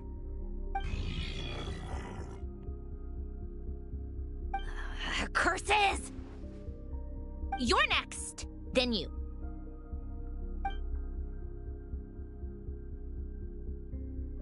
Dottore, you son of a... He's done something to us! Everyone who entered his research center has been implanted with some sort of curse. I don't feel anything unusual at the moment. Does that mean it hasn't activated yet? Is there a way to figure out its purpose and what might trigger it? My best guess is Dottore created it using the Moon Goddess's powers. 1 second, analyzing. Ugh! That friggin' maniac! So, what twisted game is he playing this time? The moment I analyzed the energy composition, some encrypted text appeared in my mind's eye. And when I deciphered it according to the Fatui standard encryption protocol, I got the following message. Feel free to run, or you will perish in nod cry. He's mocking us. Yep, he loves to toy with people. Only in this case, there might be more to it. But I didn't detect any murderous intent or malice either in the message or the curse's energy. As if this is him at his least malicious. Or perhaps all people are cowards in his eyes. Maybe he thinks the threat alone will be effective. What a despicable person. And he has the Traveler in his grasp. If I may, as unhinged as Dottore may be, he has always exercised great patience with the objects of his interest. I remember a comment he made when we first arrived in Nodcry. He said, "This world is, on the whole, an exceedingly dull place. But at least there are a few intriguing features, such as the gods, or the Traveler. Presumably, they interest him because they're unknown quantities. He wants to understand as much as he can about them." Agreed. The Traveler is Tevat's fourth descender. All Harbingers are aware of this. Since Dottore took such pains to capture the Traveler, he is unlikely to kill her right away. Okay, but we still have to do that rescue operation. Of course. I also think we need to read between the lines with Dottore's message. If he's encouraging us to run, that means we mustn't leave Nodcry under any circumstances. My guess is, his curse will only trigger if we leave.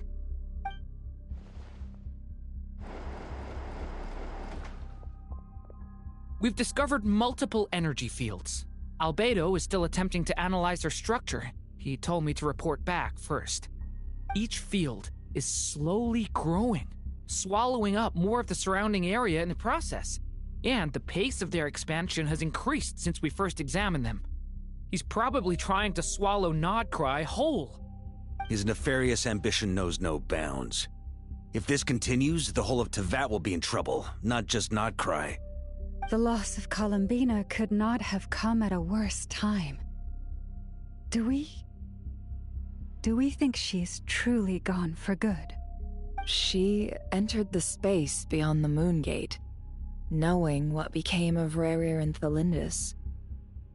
I'm sorry, but I fear the odds aren't good. Don't be ridiculous. If I know her, she's busy finding a way back as we speak just so she can annoy me. She isn't dead. Whatever has become of her, the fact remains that we are two comrades short on the eve of a decisive battle. We need to find out the Traveler's location, but there is also other work to be done. Agreed. Whatever Dottore planning, we have to get the local populace somewhere safe. So, as well as a rescue mission, we have to organize a mass evacuation at the same time. It would be best if someone could approach leaders of neighboring nations and negotiate emergency asylum for Nodcry's inhabitants. Can anyone handle that? Snezhnaya is one option. I'll see what I can do. This would be so much easier if the Traveler was here. No! Stop thinking like that, Paimon. Paimon will join you. She's pretty well connected thanks to the Traveler. Maybe it'll come in handy. Either way, that's what the Traveler would do if she was here.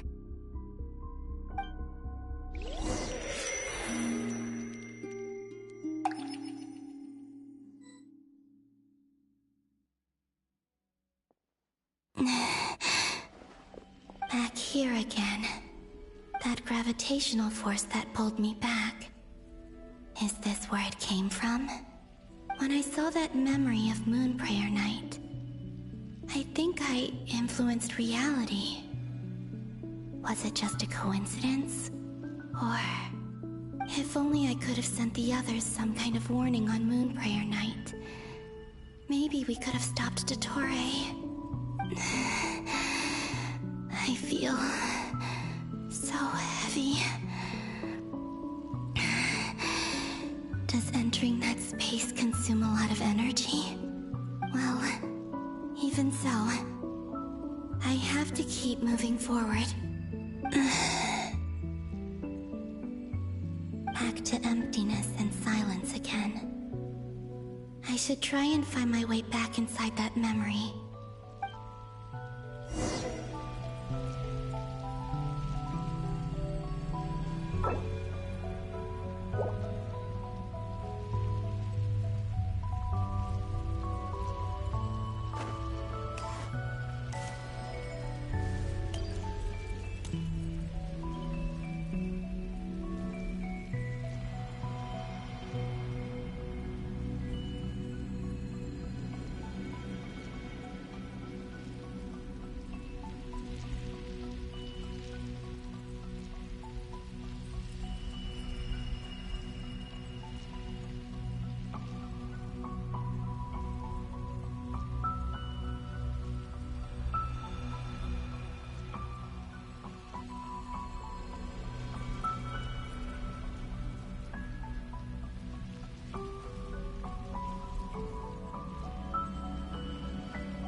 entrance from last time isn't showing up.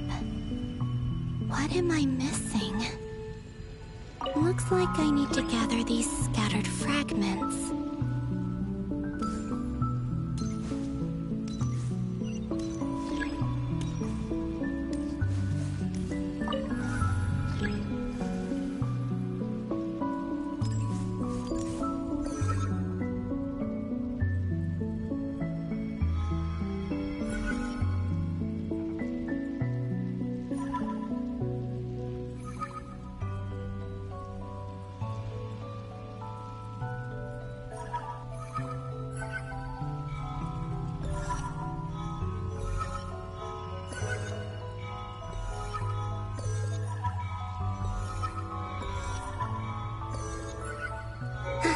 It worked!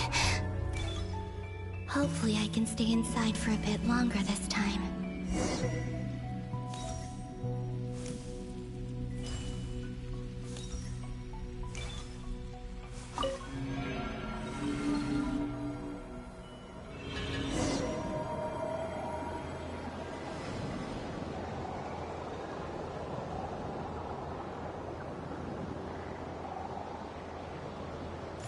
Ad Astra Abyssosk. Welcome to the Adventurers Guild. What? This doesn't look like Moonprayer Night.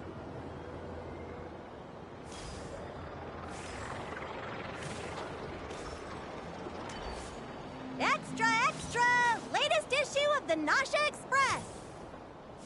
I don't think I've ever been here. Maybe this space isn't comprised of my memories after all. There aren't any festive decorations around. Is this Nasha Town after Moonprayer Night ended? Did Dottoro's plan not affect the town? Or is no one aware of what happened because he used the Three Moons' authority? Let me see if I can influence anyone else. So, what do we do next? Wait, that voice. Paimon? The most important thing right now is to find that mage. Lauma the Traveler and Mr. Varga are here too. I'd better go pay the Fatui a visit. Traveler!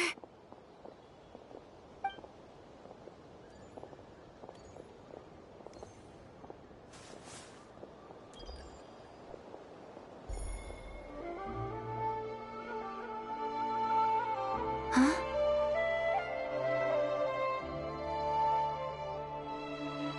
Columbina? I made contact. It's me, Columbina. Huh?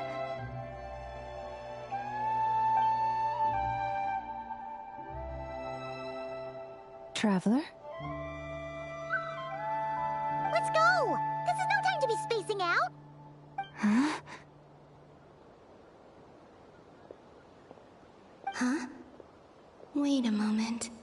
This has happened before. Huh? This is what happened when I disappeared. I stood right over there, thinking that no one would ever find me again. It was only when she called my name that I decided to follow them. But did she turn around because she sensed my touch just now? Is it really possible that from in here, I can change the past? If I keep following them, maybe... Huh? It's that gravity again.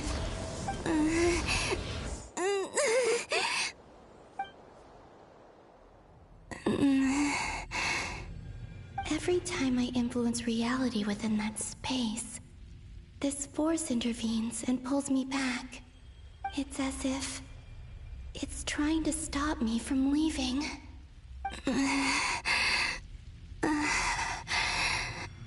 I'm getting weaker and weaker. I'll just have to try another approach next time. Come on, Columbina. Keep going. You have to tell everyone what happened.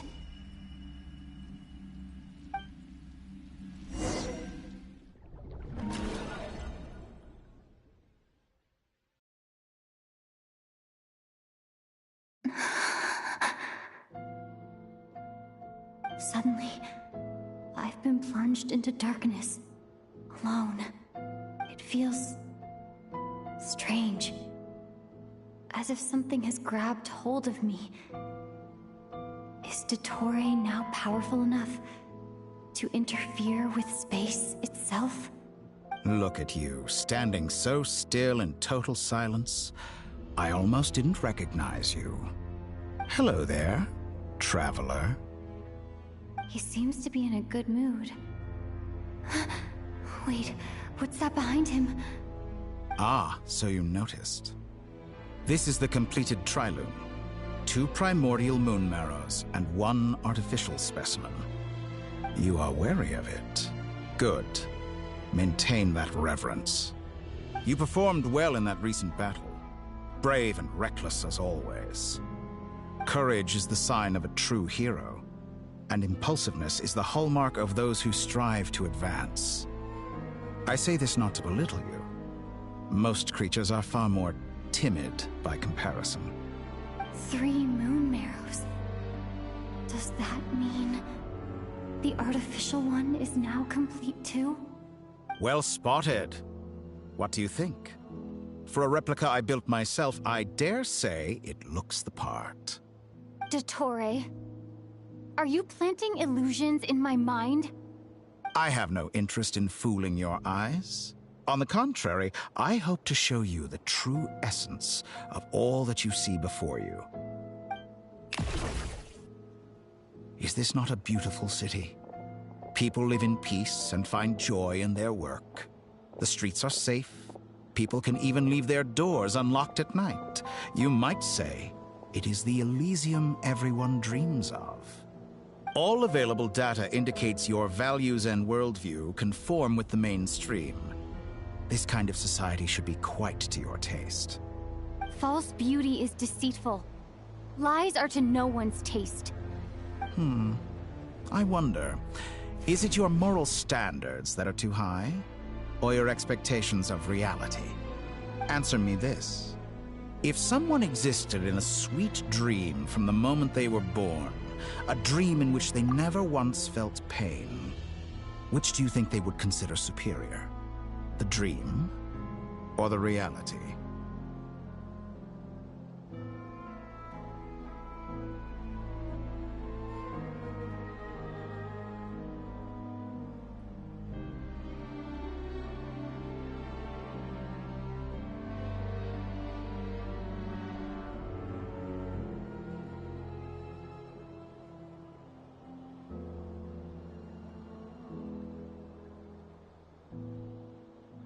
That's pure sophistry. It has nothing to do with your actions. As I suspected. You have yet to understand all of this for what it really is. What do you want from me? You sound impatient.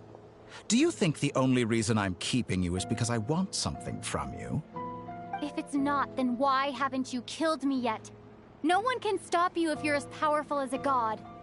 I'm delighted you recognize that fact. I believe we last squared off in Sumeru.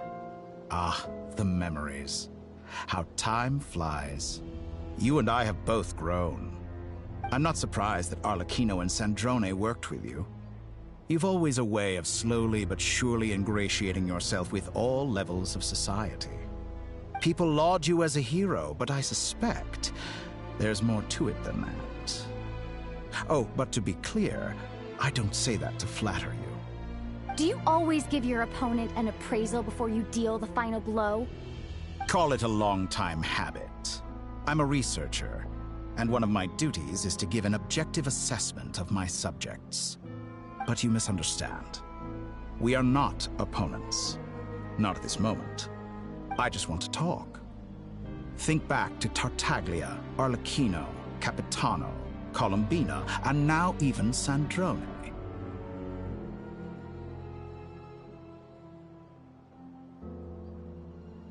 You've worked with each of them in the past. I believe you can work with me as well. What makes you so sure? Well, why not? Should the good associate only with the good and the bad befriend only the bad? I like to think we could have a more mature relationship than that. Surely you don't think all your relationships are grounded in friendship or shared ideals? People come together because it benefits them to do so. If you think of the people you admire, you must surely admit that they have provided some benefit to you. Morality, ambition, dreams. People have plenty of words to embellish the nature of their relationships. But once you break free from those ethical frameworks, you will see that the only thing connecting the two of you is mutual benefit.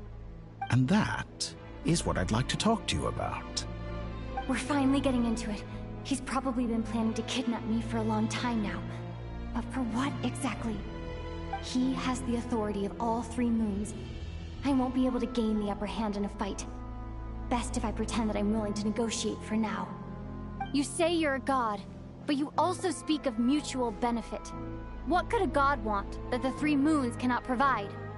Excellent question. But before I answer, I would ask you the same thing. Gaining Columbina's allegiance was a rare and extraordinary feat.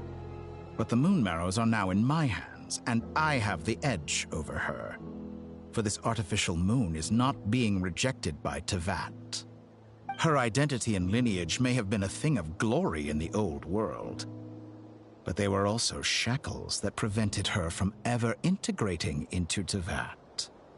I, on the other hand, you may view me as a thief, but I have overcome that limitation.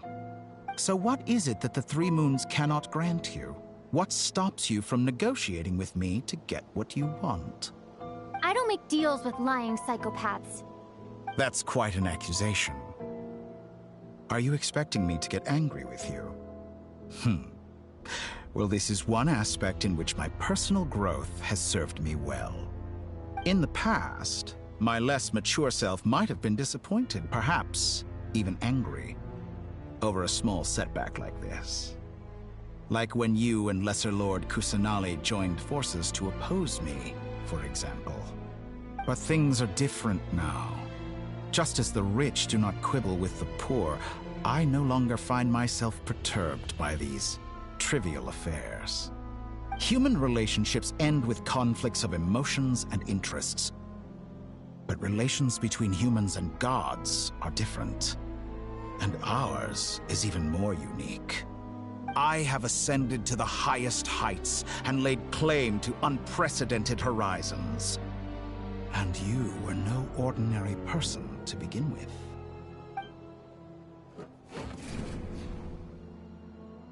Allow me to show you the world, Descender.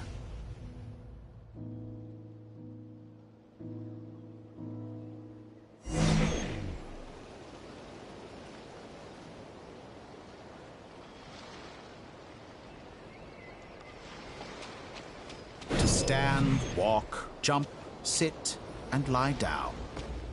These are the most common of behaviors.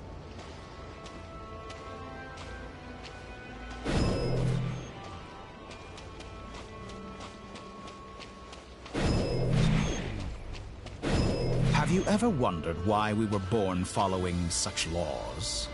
Who stipulated that we could not fly instead of walk?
Someone of your talent and experience must surely know of the 4 great rulers who serve the heavenly principles.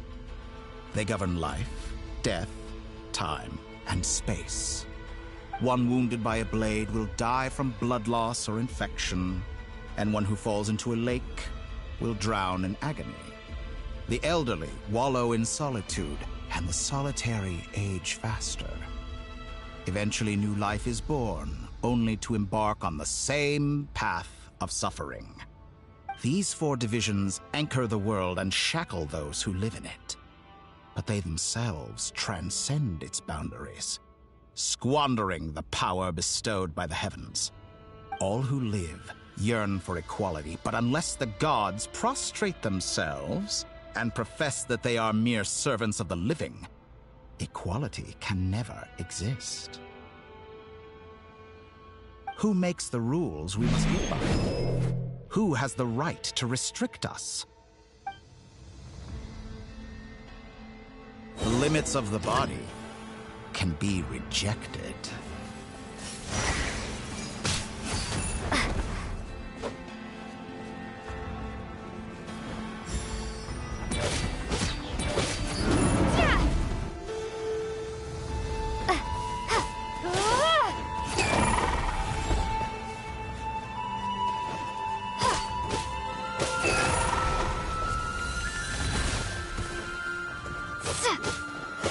How does it feel to be among those with absolute power? You cannot conceive the extent to which your flesh hinders your mind and spirit.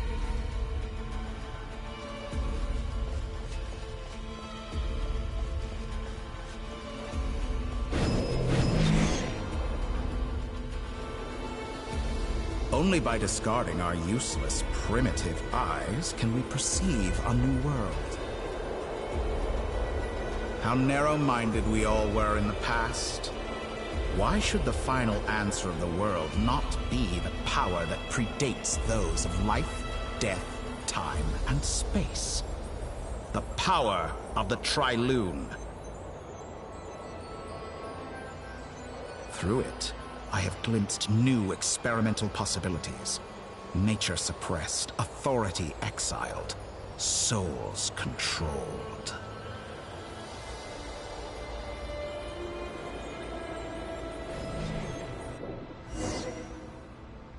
You know, I heard recently that a group of critics reviewed countless stories and drew an interesting conclusion. They found that it is more often than not the villains who strive tirelessly to push the boundaries of progress. In fact, long before this, someone voiced a similar idea in an academia editorial. I felt a great affinity with this perspective. I have never been afraid to step up and play the role of the villain. Fanatics are trampled down for their transgressions, and those who transcend are rebuked for their audacity. And so, the majority of creatures are too timid to follow my lead. But all sacrifices made during my experiments have been worthwhile, as you can now see. I can offer you something new, something unique, precisely because I am a villain. Think about it. We are eternally bound through mutual interest. Can you truly say you would never turn to malice if it could give you the life you dream of? After all, what value do perfection and purity really have? They are fragile and feeble things, utterly tedious. I say, better to be governed by a flawed humanity than a gnosis.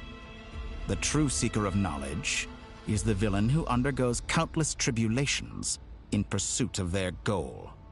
I'm sure many people have told you that you're different. Because I'm a descender? Exactly. Very clever. But what has that got to do with you? I do not conceal my wicked deeds, my selfish desires, or my greed. A true researcher must act as I do if they are to understand and speak of the truth. And yet, a knowledge seeker like myself will inevitably grow tired of studying Tevat beyond a point. You have traveled to all corners of the world and met many people. Along the way, there have been moments when you were misunderstood or even became a wanted criminal. And all the while, you have spent your days doing some of the most mundane jobs in the world. You fight and toil, claim minuscule rewards from my friend Pantalone, then you fight some more, winning some battles and losing others as your search goes on. And this cycle continues, with no end in sight. Surely you must sometimes grow weary of being stuck in this same loop day after day. We're completely different. I embrace everything that life throws at me. I am engaged in every step of my journey. How does that make us different? I too embrace what life brings, researching everything that interests me. Think of all the novel things I've managed to create, like the artificial moon marrow. Don't you see? As unique a specimen as she was, even Columbina is not irreplaceable. Take that back! She's gone because of your actions! I didn't say that to anger you. Though admittedly, I don't see what there is to be angry about. Anything Columbina could do for you, I can do better. I know what your ultimate goal is. You wish to walk the path your brother walked and seek answers from him at the end of that journey, don't you? Someone like you could never understand what it feels like to care about another person the way I care about him. Perhaps not. But that doesn't mean I can't help. I could find your brother right now, bring him before you, and make him give you the answers you seek. Don't be so presumptuous. You'll never begin to understand the situation between us. Oh, no. This is no presumption. I'm only offering what I know is possible with the power of the Trilune. But it seems like you would sooner continue with your journey through this world. Why? Do you truly desire this journey? Or is it simply a necessary process from which you cannot escape? Think of all the time and energy you have spent, everything you've had to endure just to make it this far. Is this really what you want? Or has your hand been forced by the promise of that final answer? Yes, you have made many friends. But do they ever spare a thought for the void in your heart and what it yearns for? What you want is not friends. It is family. But do they know this? I, on the other hand, am far more considerate. Join my experiment, and in return, I will bring your meaningless journey and all its struggles to an end. This is a malicious attempt to manipulate me. But at the same time, he's stating some very human truths. Of course, he's right about my predicament. How can I deny it? I have faced ungrateful strangers, never-ending troubles, an endless quest for answers. I want to see him. After everything I've been through, words can't describe how much I miss him, how much I want to be reunited with him. Wherever you are right now, do you miss me too?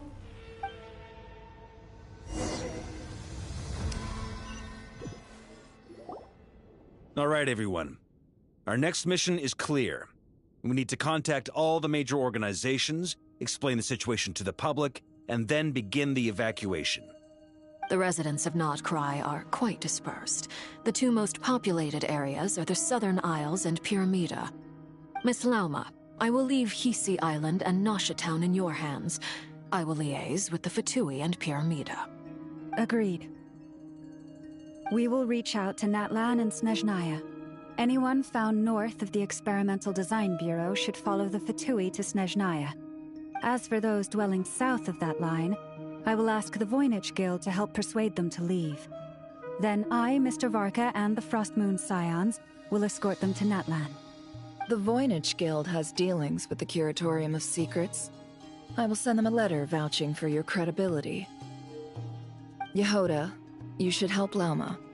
This is too big of a task for one person. My wish has come true.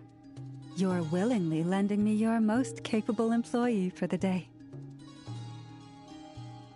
Well, Good for you, if all this only takes a day. Of course, if it takes any longer, I'll be charging a fee. Boss, wait! Don't I get a say in this? Oh, I'm sorry. Something to add, Yehoda? Well, no one's more important to me than you, boss. And remember how Lauma healed your eyes after that big battle? I think that's worth at least 2 or 3 days' work for the Frost Moon Scions. Are you completely incapable of acting in your own self-interest? Or do you simply devalue your own labor? Are you sure you don't want to come with us? Who will see to our other work if we're all busy evacuating residents? Sandrone insists that Columbina is still alive, and we have a traveler to rescue. There's much to be done. But boss, I'm just worried that... Well, Nefer, I'll link up with you once my tasks are complete. What makes you think I'd need you to do that? I'll need it. And considering the way you approach certain matters, I think you'll be better off with me present. That's quite enough. Just focus on your work first. I bet we're in for an uphill battle here. But we can help out too. Inefa and I are gonna help Nasha Town's residents carry their stuff. Loading schedule. Store essential local research data and technology samples, then escort the people to Natlan. Understood. I will execute this to the best of my abilities. Great stuff. Thank you, ladies. I've contacted the Lightkeepers. A colleague of mine will join us shortly. I will persuade them to conduct a thorough search of the region to ensure that no civilians get left behind. As for me, I guess I'll be making an early return to Sumeru. I think it's important that someone informs the Dendro Archon of what's going on in Notcry. Roger that. Someone should inform Mondstadt, too. Mr. Duran, can I trust you to handle that? I think you fly faster than any of us can run. As an added incentive, get there fast enough and I'll see about getting your gliding exam waived. Really? Ha! Mission accepted, sir. I intend to stay behind and help Miss Sandrone with her research. She has some alchemy-related questions that she'd like me to explore. She recognizes your expertise, then. I wish you a fruitful collaboration.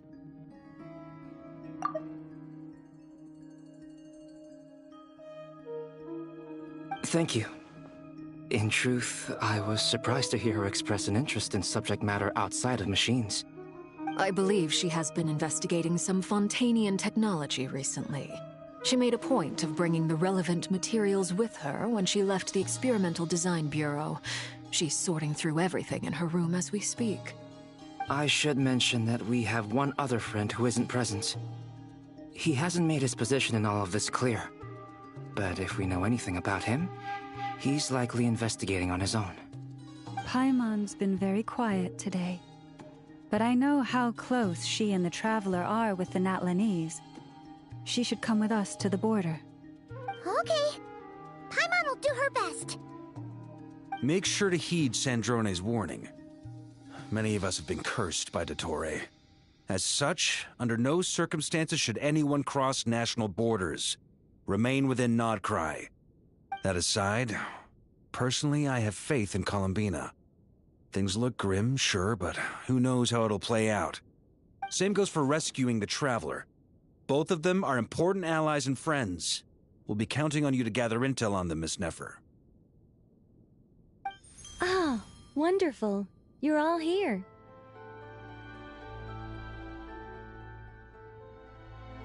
That voice again! Nicole? Whoa, that was loud! And it came out of nowhere. So mysterious. Sorry, this is the only way I can speak to you all right now. Please accept my apology. Anyway, time is short. I'll cut to the chase. We're still facing quite a catastrophe here at the world's borders. Alice has roped in every Hexencircle member she can get a hold of. Except for me. She told me I had to come and help you all out as a matter of urgency. I quote, "You love talking, don't you? Well, now it's finally your time to shine. Take these. Make sure the whole party gets one each. You'll be in charge of making sure everyone stays connected. Huh? Is this a Dodo communication device? Scanning. Unknown device. Analyzing. Unknown device. Conclusion. Cute. Affirmative. It is cute and good. I believe that I quite like it. This is no ordinary Dodo communication device. It's my very own special modified version, specifically... Ah, sorry. I almost went off on another tangent there. Anyway, help yourselves.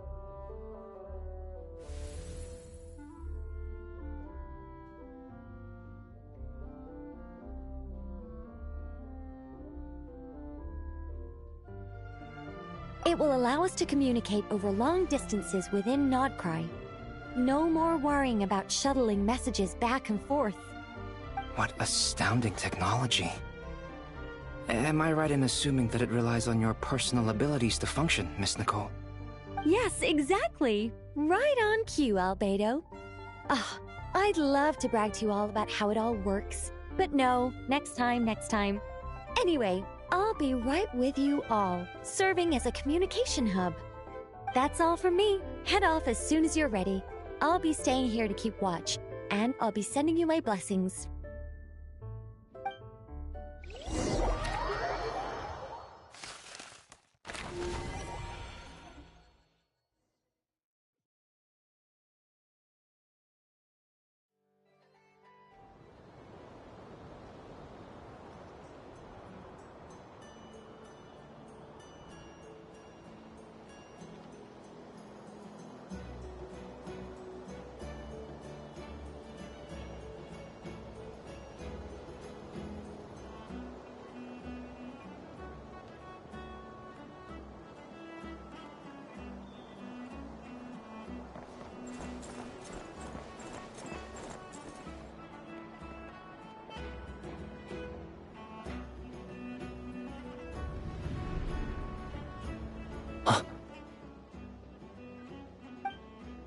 Ah, Sir Flint. Perfect timing. I just arrived myself. You are most considerate, Master Ilua. But in fact, I know you have been sitting here for quite some time. If you saw me, why didn't you say something? I was curious to see how long you could sit still for. Also, shouldn't you have managed to sense me approaching? That would be a first. You always seem to appear out of thin air without making a peep.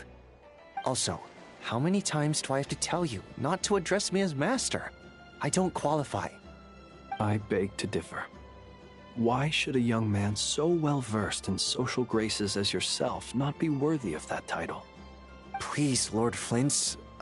Sir Flint's. I'm begging you, don't flatter me into complacency like you do with everyone else. You understand me better than most. My newest acquaintances tell me I love complimenting others. What do you think? I think they don't understand why you do it. You just love puffing people up till they're a big, happy ball of hot air that floats away into the sky. In all sincerity, I can only hope that they bring good tidings when they come back down to Earth. Is the situation that bad? We just held a strategy meeting. Let me fill you in.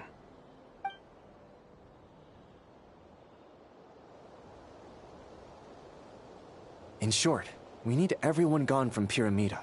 We also need a team of Lightkeepers to scour the more remote regions of Nodcry for civilians to evacuate. I only hope we have enough personnel. We do. Old Man Nikita will definitely help, and we can recall anyone out on patrol to focus on this instead. Good. I'm sure you and the others will make short work of this. Now, don't forget. Once you've completed this task, make sure you and the rest of the team evacuate to either Snezhnaya or Natlan as well. Flint? If you've got something to say, Master Ilua, why not guess what I'm thinking right now? You mentioned that you have something else to deal with later. How difficult is it going to be? I doubt it will be easy. I know you're a Lightkeeper, and it's your duty to protect others in times of crisis. But I have a feeling that you'll be walking into grave danger. However bad things have gotten in the past, Nodcry has never faced a mass evacuation before. But from the sounds of it, you don't intend to come with us. I don't mean to pry, and it's probably none of my business. But whatever it is you're intending, you don't have to go through with it, you know. I've been afflicted with some sort of curse, and I'm told it may well trigger if I set foot outside of Nodcry. As such, I cannot leave. I have to act, if for no other reason than to fight this curse. What? No. Why? Why would anyone want to curse you? There are plenty of people out there willing to trample over others in pursuit of their own goals. Frankly, Sir Flint, I am furious. You're making light of what is an incredibly serious situation. Indeed I am. And? And what? I told you, I'm furious about this. Nothing I can do about it, I'm afraid. Things happen, and we just have to deal with them. If you find yourself feeling angry, perhaps start by drinking a big glass of water. Hey, you mean you're completely unmoved by my anger? I'm devastated. Then allow me to express my sincerest regret. Come by the lighthouse sometime. We'll catch ourselves a few fish, have a little barbecue, play some cards, and bask in the sun. Maybe I need to spell this out. Lean in a little, Flint.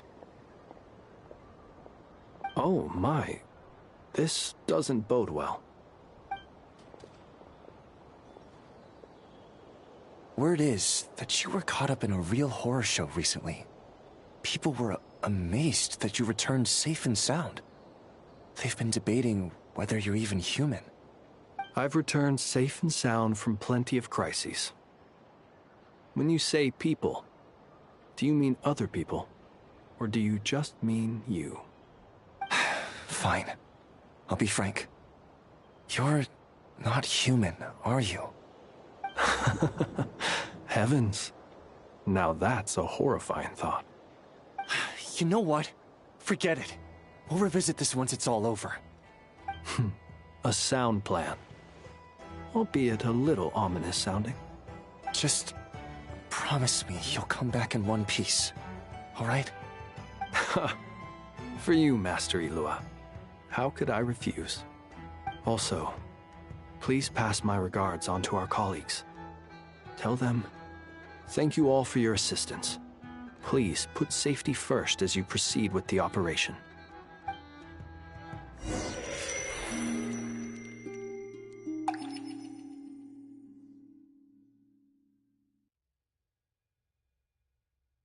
I have to keep searching for a path toward reality.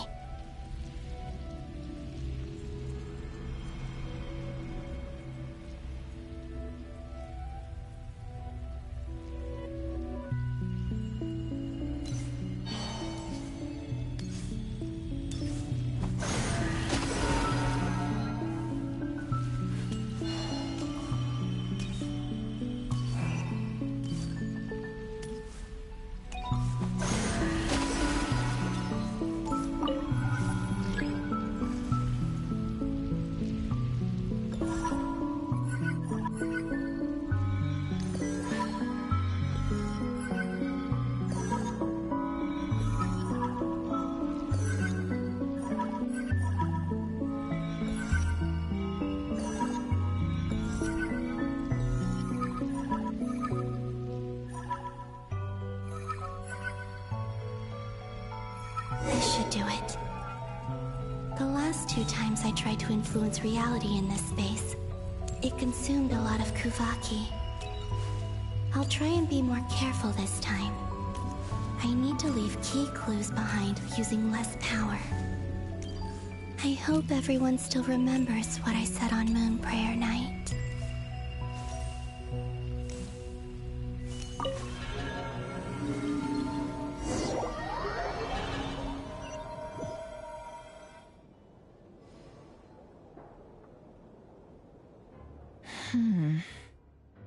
Nothing here either.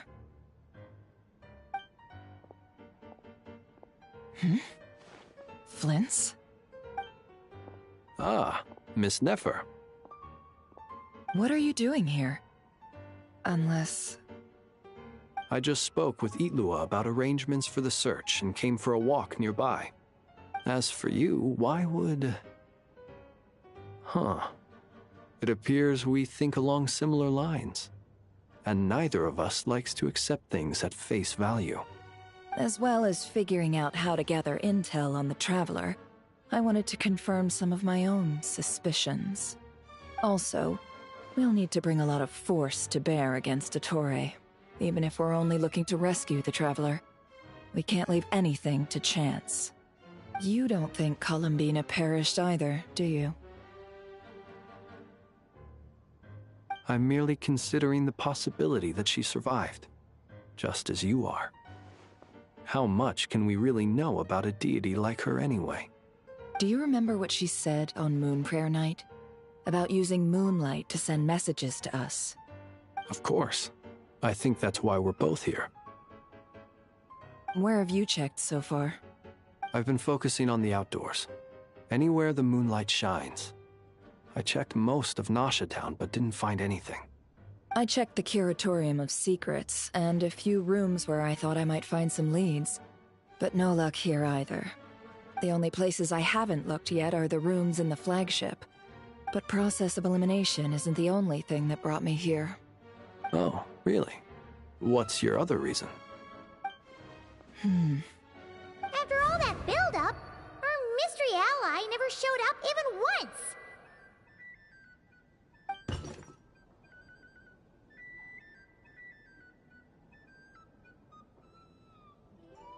Huh? Am I imagining things?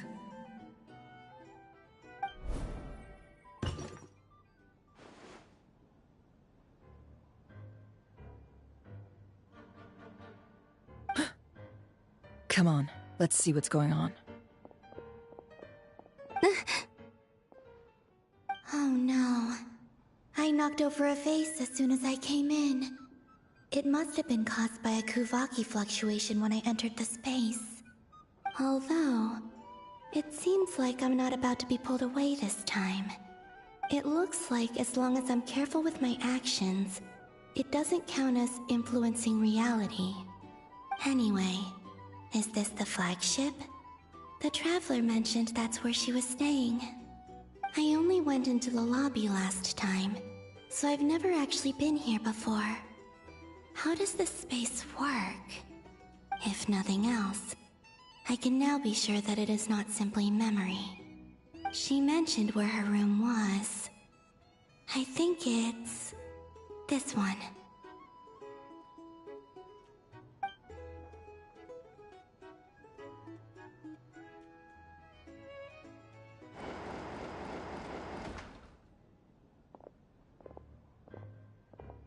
The door is closed. But if this is anything like when I disappeared, then maybe...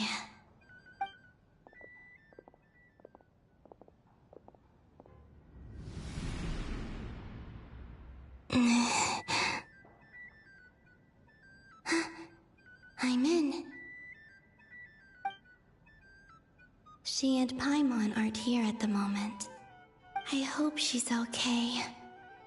I wonder what happened to her after that battle with Ettore. Best not to dwell on that for now. I need to try and leave them some clues.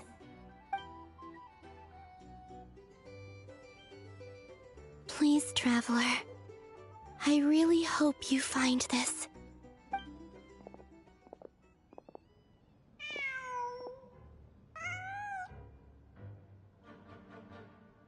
Huh. Just a cat. Nothing else here strikes me as noteworthy. Didn't you stay here for a couple of nights once? Before Rarir showed himself, yes. It's also where the Traveler and I first met. Did you notice anything unusual during your stay? I remember thinking how much noisier the flagship is at night compared to the graveyard. Other than that, no. The Traveler and Paimon were most congenial neighbors. This is where they've been staying, yes? Over here? That's right. I wouldn't usually condone breaking and entering, but we can make it up to them later. Focus now. I have to write a message on the wall using Kuvaki, just like I said on Moon Prayer Night. Simply open your windows on nights when the moon shines bright, and the moonlight will naturally flow towards the words I have written. Here goes. I'll need to carefully control my strength.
There's a noise outside the door.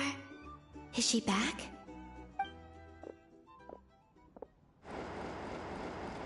Please, you have to see these words.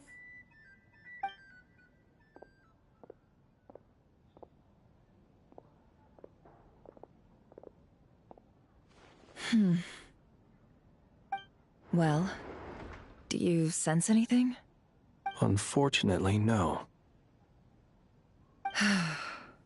And this place was our last chance. Not necessarily. We've only looked in Nasha Town so far. Miss Columbina said she would leave messages at her friends' dwellings. It's still worth checking where Miss Lauma lives and where I live. Let's try and make some time to look into those then. Wait. What are you waiting for? Oh, Paimon might have overeaten slightly.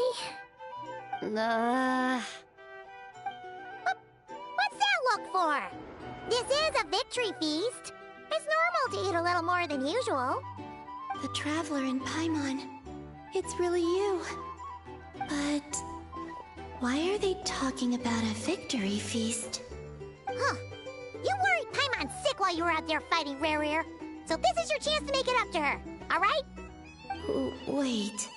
So this is the night after the battle against Rare. How did I end up here? That's quite a long time ago now. Wait. Time. That's it. Every time I've entered reality within this space, it's been at an earlier point in time. Every one of those points has been before I fell into the moon's reflection. And everything I've done to affect reality really did happen in the past. Does this mean that within the moon's reflection, time flows backwards? Starting from the moment I fell in? Not long till Moon Prayer Night now. It's gonna be even livelier than tonight. Although, it's gonna be sad saying goodbye to the damselette. She seems like a really nice person. Paimon. No, I can't. Even if I make contact, they probably won't understand what's going on. And in any case, I'll likely get pulled away again if I do. Instead, I have to find a way to get them to notice what I've written using the moonlight. Wait, even I hadn't thought of doing that before Moon Prayer Night. They'd never conceive of that possibility.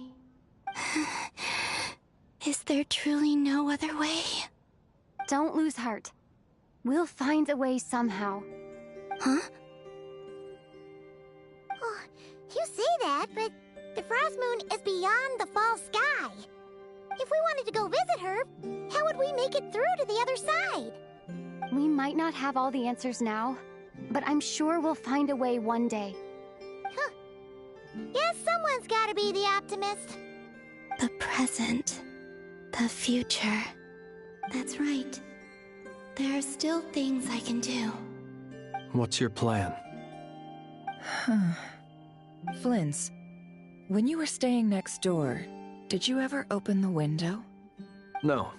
The rooms here are dark and damp, and there's such a buildup of dust on the windows that the moonlight can't even get in. I didn't think it was worth the trouble. The moonlight?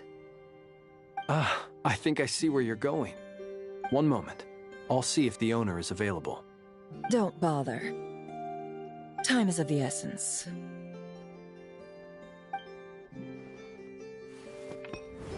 Time. Even if no one sees what I've written at this moment, maybe someone will remember what I said after Moon Prayer Night. I need to write down as much information as I can. And maybe one day...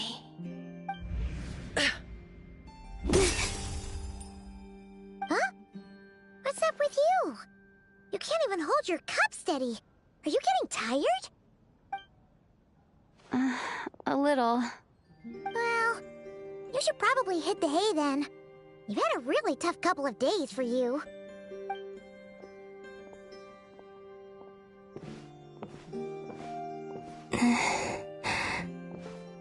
You truly have. You helped defeat Rerir, helped me reclaim my name, and you helped the others organize Moon Prayer Night. Wherever you are right now, I'm sure you're still fighting against the injustices of fate. This is all I can leave for them. How I wish I could stay here. But it's time for me to go. I hope to see you again in the next time. And if the opportunity presents itself. I will surely return to your side. Huh. Columbina. She's alive. Not only that, but she's left us an entire wall's worth of clues. She even wrote down what would happen on Moon Prayer Night. It's just a shame we found it too late. I am here. Time in this place flows backwards. I am constantly moving forward. It sounds like she's found a way to influence the past using Kuvaki. But her future is our past. So, these words have been here ever since we defeated the Ray hero Solnari. We just never discovered them. Which came first, the chicken or the egg? Do you ever mull over questions like that? Only when I'm in a good mood, and at leisure. Well, I never do. Everything that has happened already belongs to the realm of fact. As a business person, and especially an intel broker, what I do is extrapolate from those facts to try and read the future. An admirable philosophy. It's a means of survival. Let's go. We have a wall's worth of clues to share with the others.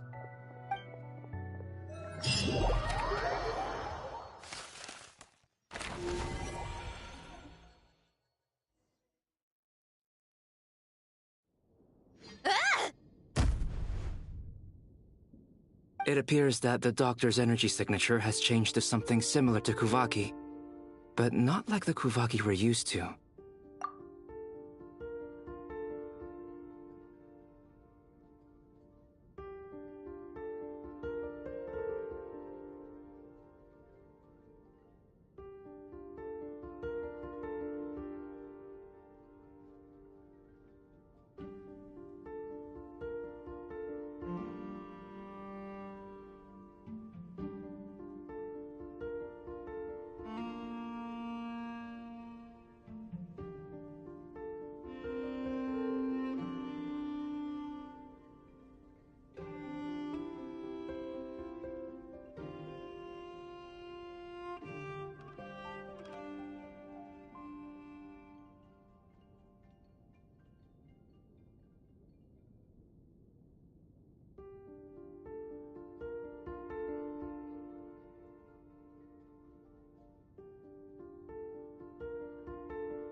Nodcry's Kuvaki devices will only have a limited effect on it. I can see why you've chosen to place your hopes in alchemy instead. Also, I must say these books are rather profound. My subordinates just shipped them in from Fontaine. Some of them are from the Narcissenkreuz Ordo. Some are incident reports from Petrichor, and then there's a few test reports for these junk machines. Additionally, after some further scanning, I've discovered something extremely annoying. What's that? Tevat's skies contain multiple moons. A long time ago, when I did my first scan, I detected 3, just as the legends say. But when I checked again just now, I detected 4 moons. So there's one extra? Yeah. Originally, I thought that if I could still find 3 moons, that would at least mean Columbina's still alive. But then it occurred to me that apart from the frost moon, Tevat's moons are just husks. And husks surely shouldn't show up in the scan, since they're not alive. It's weird, isn't it? If we can't even distinguish between a dead and a living moon, how are we supposed to know whether a moon goddess is still alive? Or does this mean that the moon marrows are equivalent to the moons themselves? It's certainly possible. In which case, the 4th moon you detected may be Dottore artificial creation.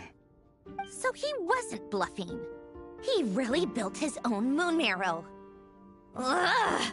I'm so mad right now! It's easy to get overwhelmed when you have too much on your plate. Maybe you need to relax. Perhaps try going for a walk. Or simply take a few deep breaths. Nothing can calm me down at a time like this. I need more time, and I need progress.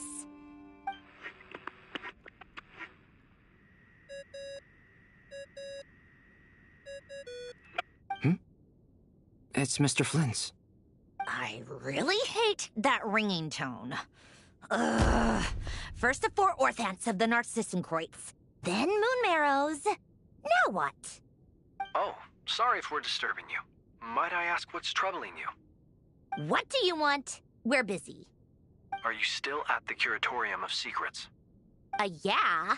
Look, everyone else is still out, so there's no hurry. Plus, I'm busy, so I would appreciate if you gave me some space. Even though we have crucial intel to share? Fine. I'm listening. Do you intend to share it via the Dodo communication device? Ordinarily, I would, but this is a unique situation. I think it's best that we discuss it in person. See you at the Curatorium.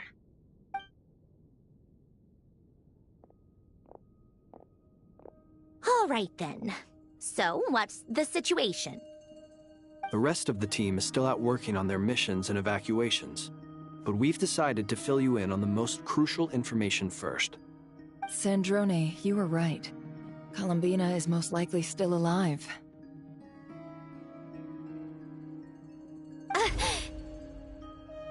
That's the best news we've received in a while, by a long way.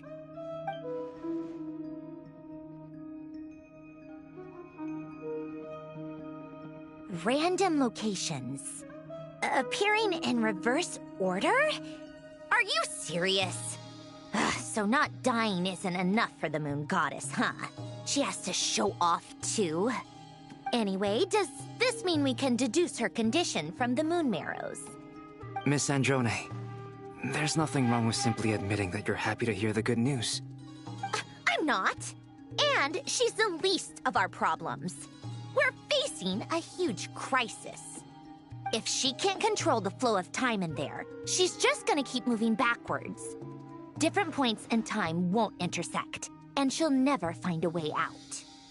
Let's say life begins with a drop of water. When did time begin? The moment this planet came into being? No, that's not right. Her final destination would be the moment at which the space she is in was created. But it doesn't seem like we can influence that space from the outside world. So how can we help her? Also, if she's alive, Rerir and Thalindus might be too. But as far as we know, neither of them have come back out. That space may not have an exit at all. I'm afraid I must concur with Miss Nefer in this. Can't exactly argue with that. Let's leave it there for now. I've taken notes on everything you said. Will it help with your research? I doubt it's gonna help with breaking Dottore energy fields. But who knows when it might come in handy. Better to have it all written down than try to remember everything when I need it. All right, I need to get back to my research.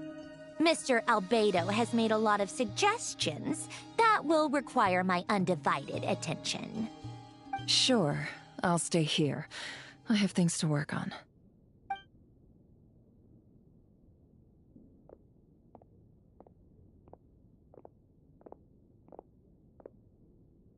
Paimon, are you there? Oh, right. She went with Varka to Natlan, didn't she? Good thing we've moved her and the Traveler's luggage in here. Speaking of the Traveler, where could they be? There's a note from Paimon. Paimon here. Not in at the moment, but if anyone needs to borrow her stuff or the Travelers, go ahead and help yourself. Paimon won't be mad. Also, Traveler, if you get back before Paimon, make sure to get some rest.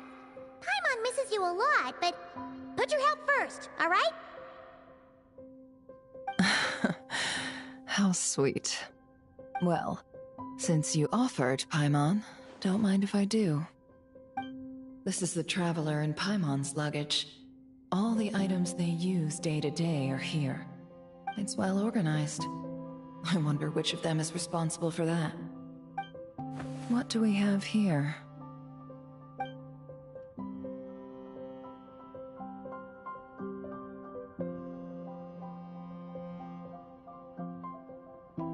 The camera captured a special moment that can only occur between people who are close to one another. You can really sense how the photographer feels about their subject. I wonder why this picture was placed outside. Is it because Paimon recently looked at it?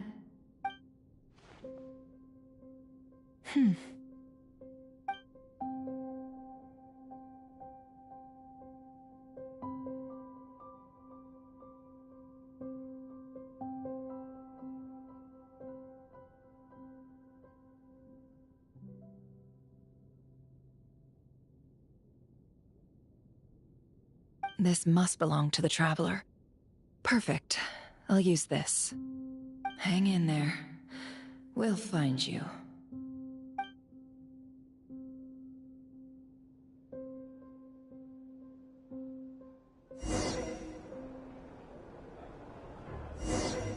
Colonia.